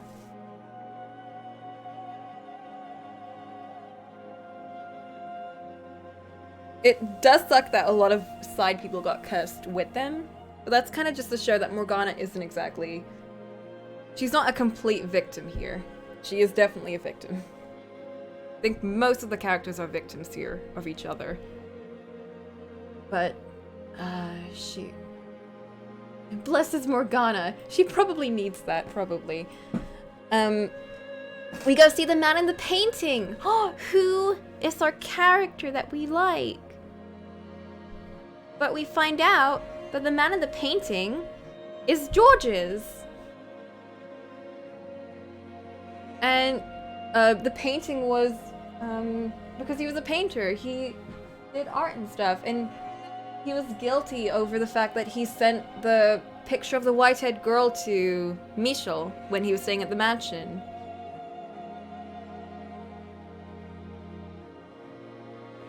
Which was the first thing that kind of pushed Michel over to hate his family the most. Because he was like, they don't actually care about me anymore. If he's sending me this, that means he really doesn't get it. And then Georges kind of explained that he didn't really understand that it would be so important to him, like that kind of thing. And he was really sorry about that he had no idea that would really... Yeah, because his mother made him paint it, and he was like, well, she wants me to do it, and it doesn't seem like a big deal, right? That's what he thought. But, like, it really affected Michel. And Michel was like, Like, it's fine, I forgive you, like, I don't think, you know, you were being malicious about it. And he kind of just takes the painting with him and, like, goes around the mansion to the next thing.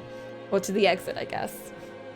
And they're like, it's time for us to leave. And they go to leave, but instead, at the entrance, is another person, and I don't actually have the picture for it here, unfortunately. I forgot to get it real quick. Ugh.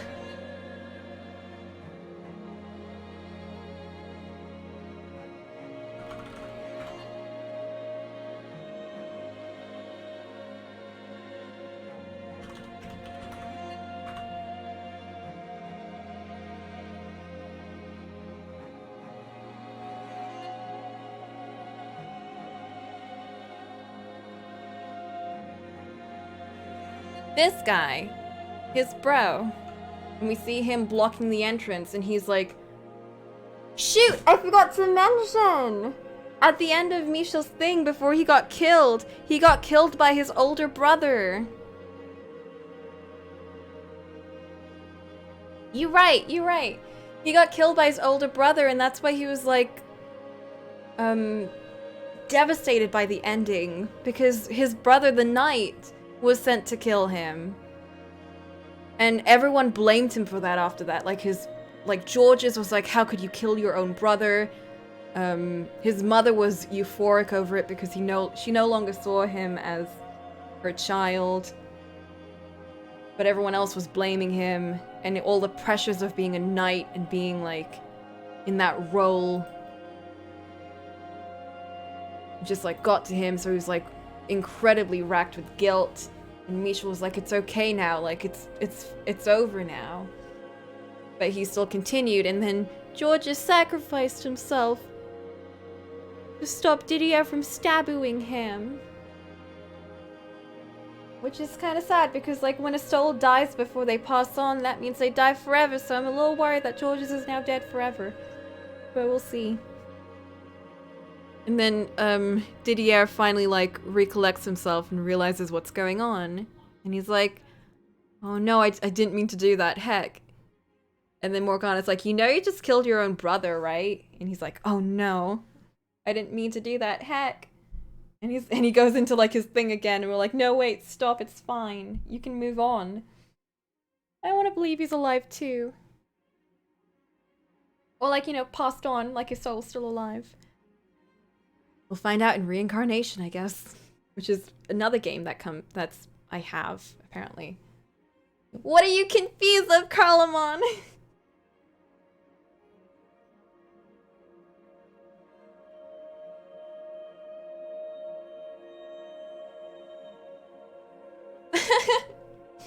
Right, but then he accidentally stabs us a little bit before this, when he's still like kind of deranged. They head out of the mansion, but then he's blocking the way. Because the mansion's in like limbo. It's not real. None of it's real. They only have to leave so they can move on. Because now Morgana's no longer in control of it, so she can't do anything. He's another soul that's trapped over here. Yeah, it's a limbo. It's not real.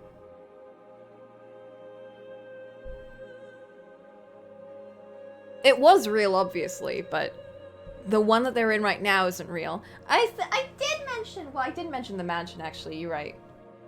Sorry, I only mentioned that Morgana was in a limbo. They got tied up in it too, because it wasn't just about Morgana at that point. It was about everyone else. That's why people like Pauline and Maria and his brothers and other people related to it got dragged in. We were in limbo from the very beginning, yeah. The stories that we saw all took place in real life. But we, the characters, seeing the story, were seeing it from limbo. That's why that whole going back to the past didn't really do anything, because we were only going through our memories. We weren't really, you know, changing anything. We can't change anything, because they're dead. They're all dead. They've been dead the whole time. Yeah, it's only really apparent in the final chapters. But what? Yes, okay, don't worry. It's like a lot to throw at someone in like the span of 3 hours. This is fine, it's fair. We did this over almost 50 hours. I checked the VOD times, they were really long. It didn't feel that way because we were doing it once a week, but tied together, it took months to actually complete that game.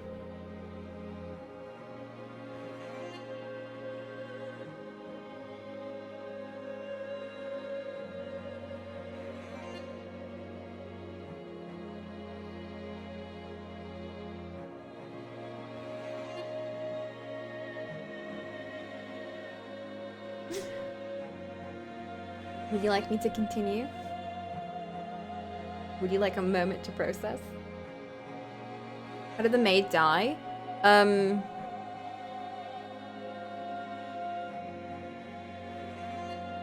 She didn't keep her alive.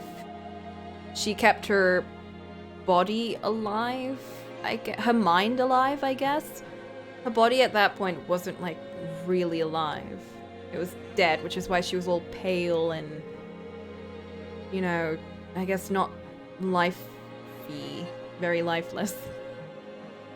I don't know how exactly she did it, but you know. So the thing about that is, how did the mansion even survive so many centuries with only one person taking care of it? They were like, the mansion itself was locked in time, like it was suspended in time, and it only really unlocked when other people were entering it. So that's why it was so dark and gloomy before Mel's grandfather entered, where it suddenly came back to life.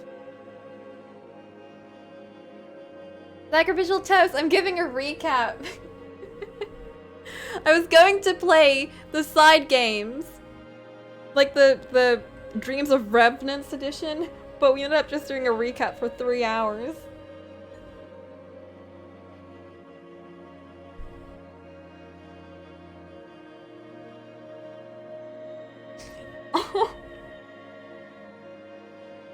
I have prepared 100 slides. What's her face made? Died in that tower when Mel died?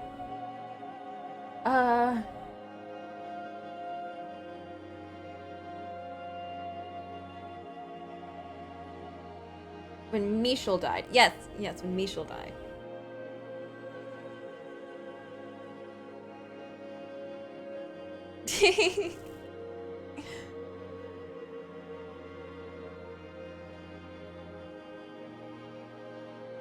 The only thing we can really assume was real was the beginning, as in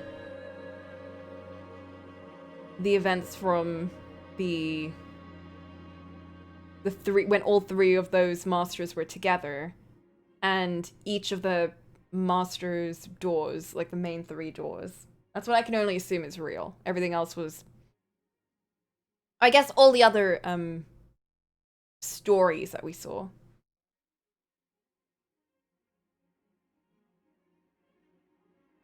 Yeah, now you understand before we get into the DLC. I think the DLC takes place in the time that Morgana was in the, what's it called?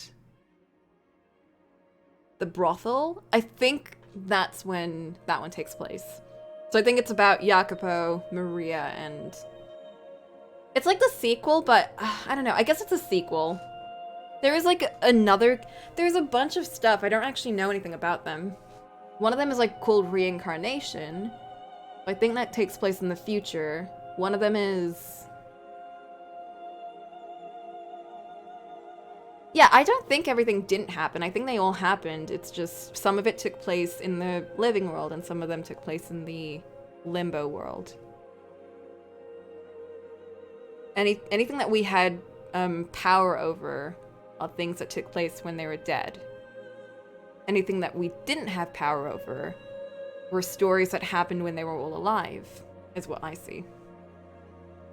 And then that one fake chapter. That one fake chapter is the only thing I can say is a complete illusion. But that one was very obvious. But did Georges and Didier reincarnate? I don't know. Right. So then Didier finally passes on, I think. I don't know. I don't know Carlomon. Like, I'm really not sure. There is a reincarnation one, so maybe it does continue, but this main game is like, it ends at properly. Like, it ends as a full game does. Anything extra is like side stories, I think.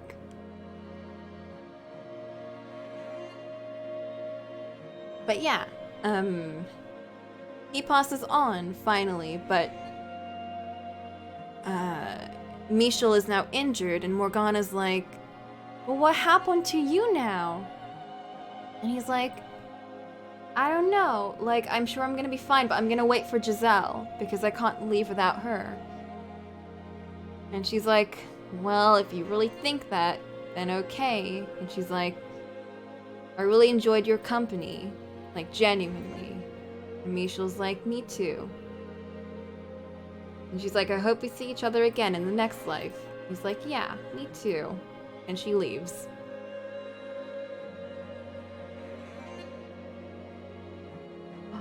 And now we have a fleeting Fata Morgana. Whoa! This is where the mansion just kind of like crumbles down and everything disappears. And our soul slowly starts disappearing too. Oh no! But just before that, till our souls cross paths once more in the boundless spheres of fate. Yeah, that was it. And except for Jacopo. Everyone but him. Unless you're... Yeah. So...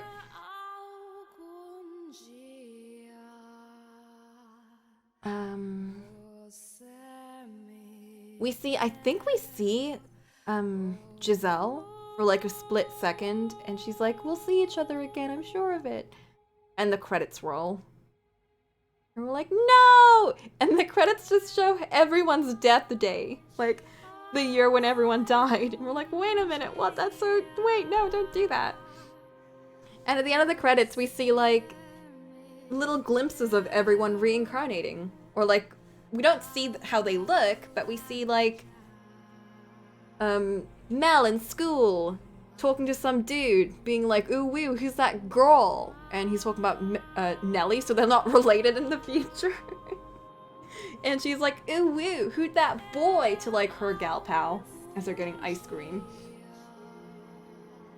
And that's, like, a thing. And then we see, like, no! It's not incest because they're not related, heck! And we see, I think Pauline and Maria just hanging out. Just, like, being gal pals.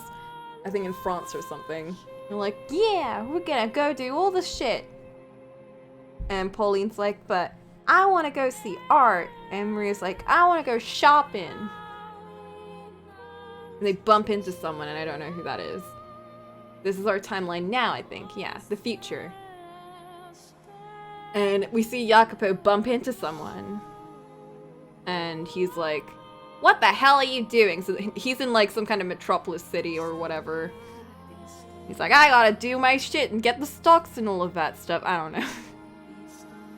And I think he bumps into Giselle. He's like, oh, you look familiar. And she's like, I don't know who you... yes, I am. We met each other before in another life. And he's like, what are you talking about? I gotta get out of here. Brr, brr. And he runs off.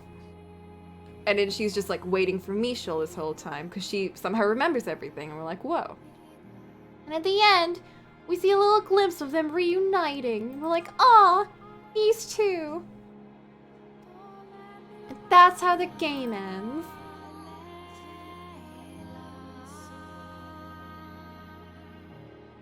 That picture made me cry. I was like, this is what I was waiting for this whole time. They earned it! They earned that! God, I just want to, What about Morgana? We don't see anything of her.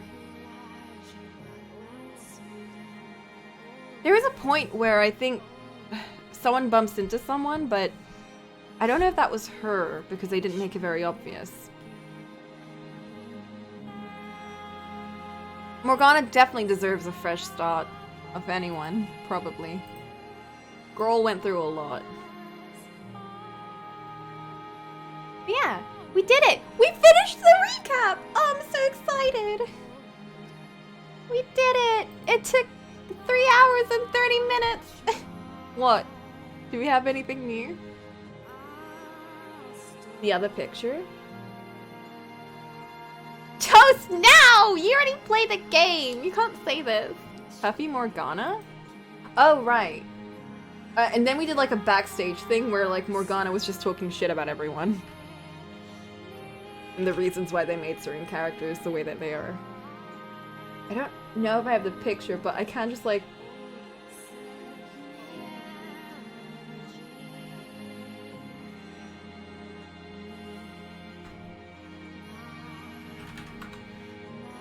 I can just like go into my thing and find that.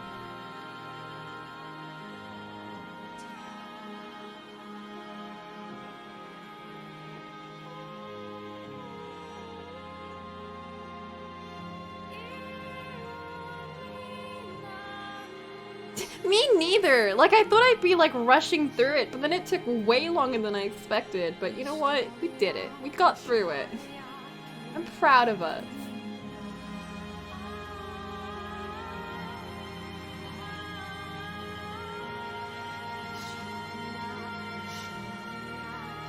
Here, this one.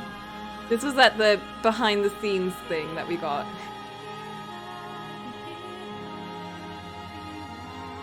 Where they were like, thank you for playing the end of the game! You should play the other game that comes out after this, which is one that we were supposed to play now, but we ended up not doing that.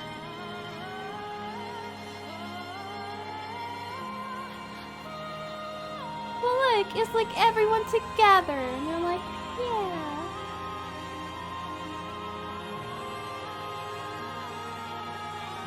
So, that was it. That was the house in Fata Morgana. Thanks for listening to the recap. I'm not happy even though I am.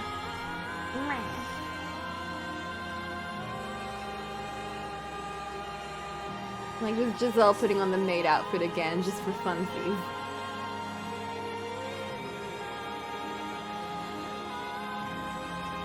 That was a lot.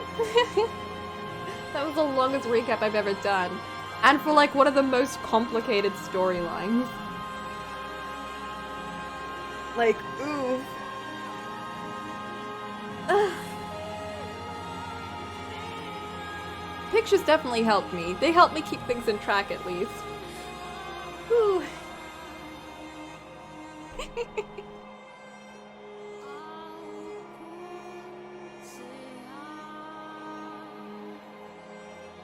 A timeline doc? That would have been... Oh, that's a lot of effort. I should have just told you to make the slides at that point.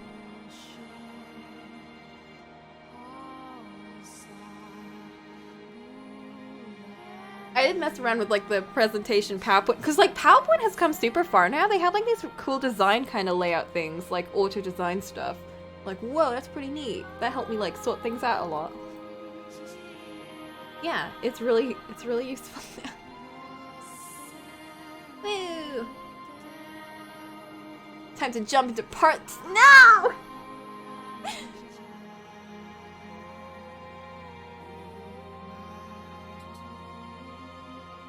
Could have bound the song to slides. I guess I could have, but like, it's a lot of effort. Yeah, I think this is the only one that's super long. The other ones are kind of like shorter versions. Like shorter stories, but I don't know too much about them. I only know that one of them seems to be about Morgana and everything that came around her, you know, thingadoo. And another one is called Reincarnation, and then there's like some... Yeah.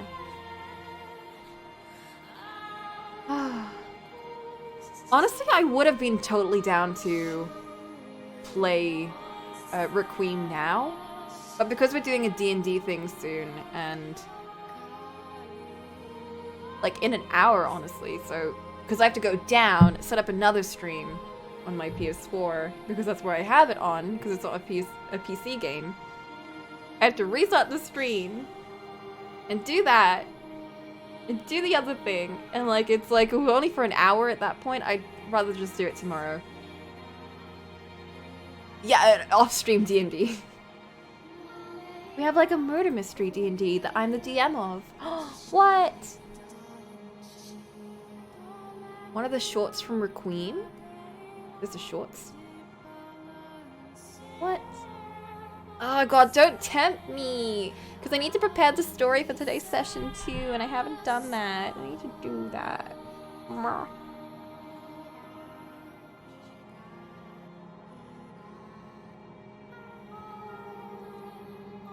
A bot elf? No! This one takes place in, 19-something's noir detective.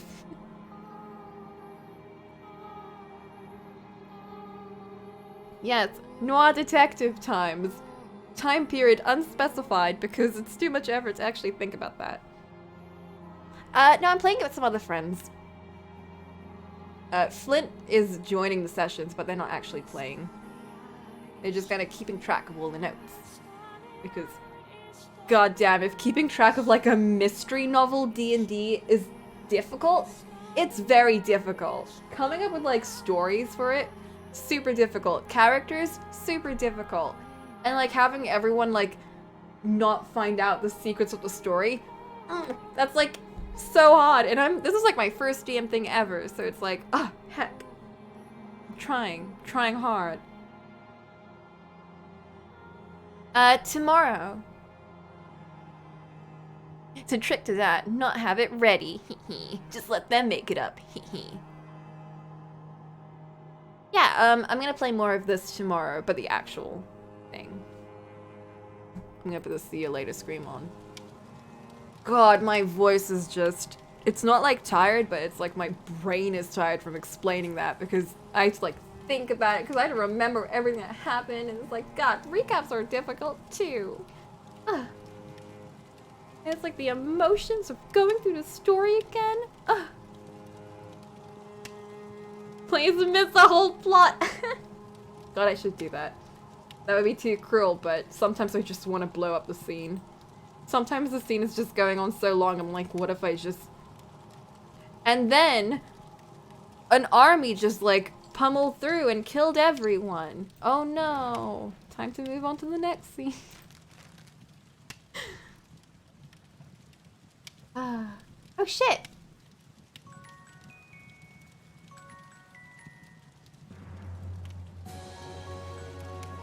You're confused? Don't worry too much about it. I'm glad that- No! I'm glad that I was at least able to try and pull you in on the journey, if not the entire 50 hours of it.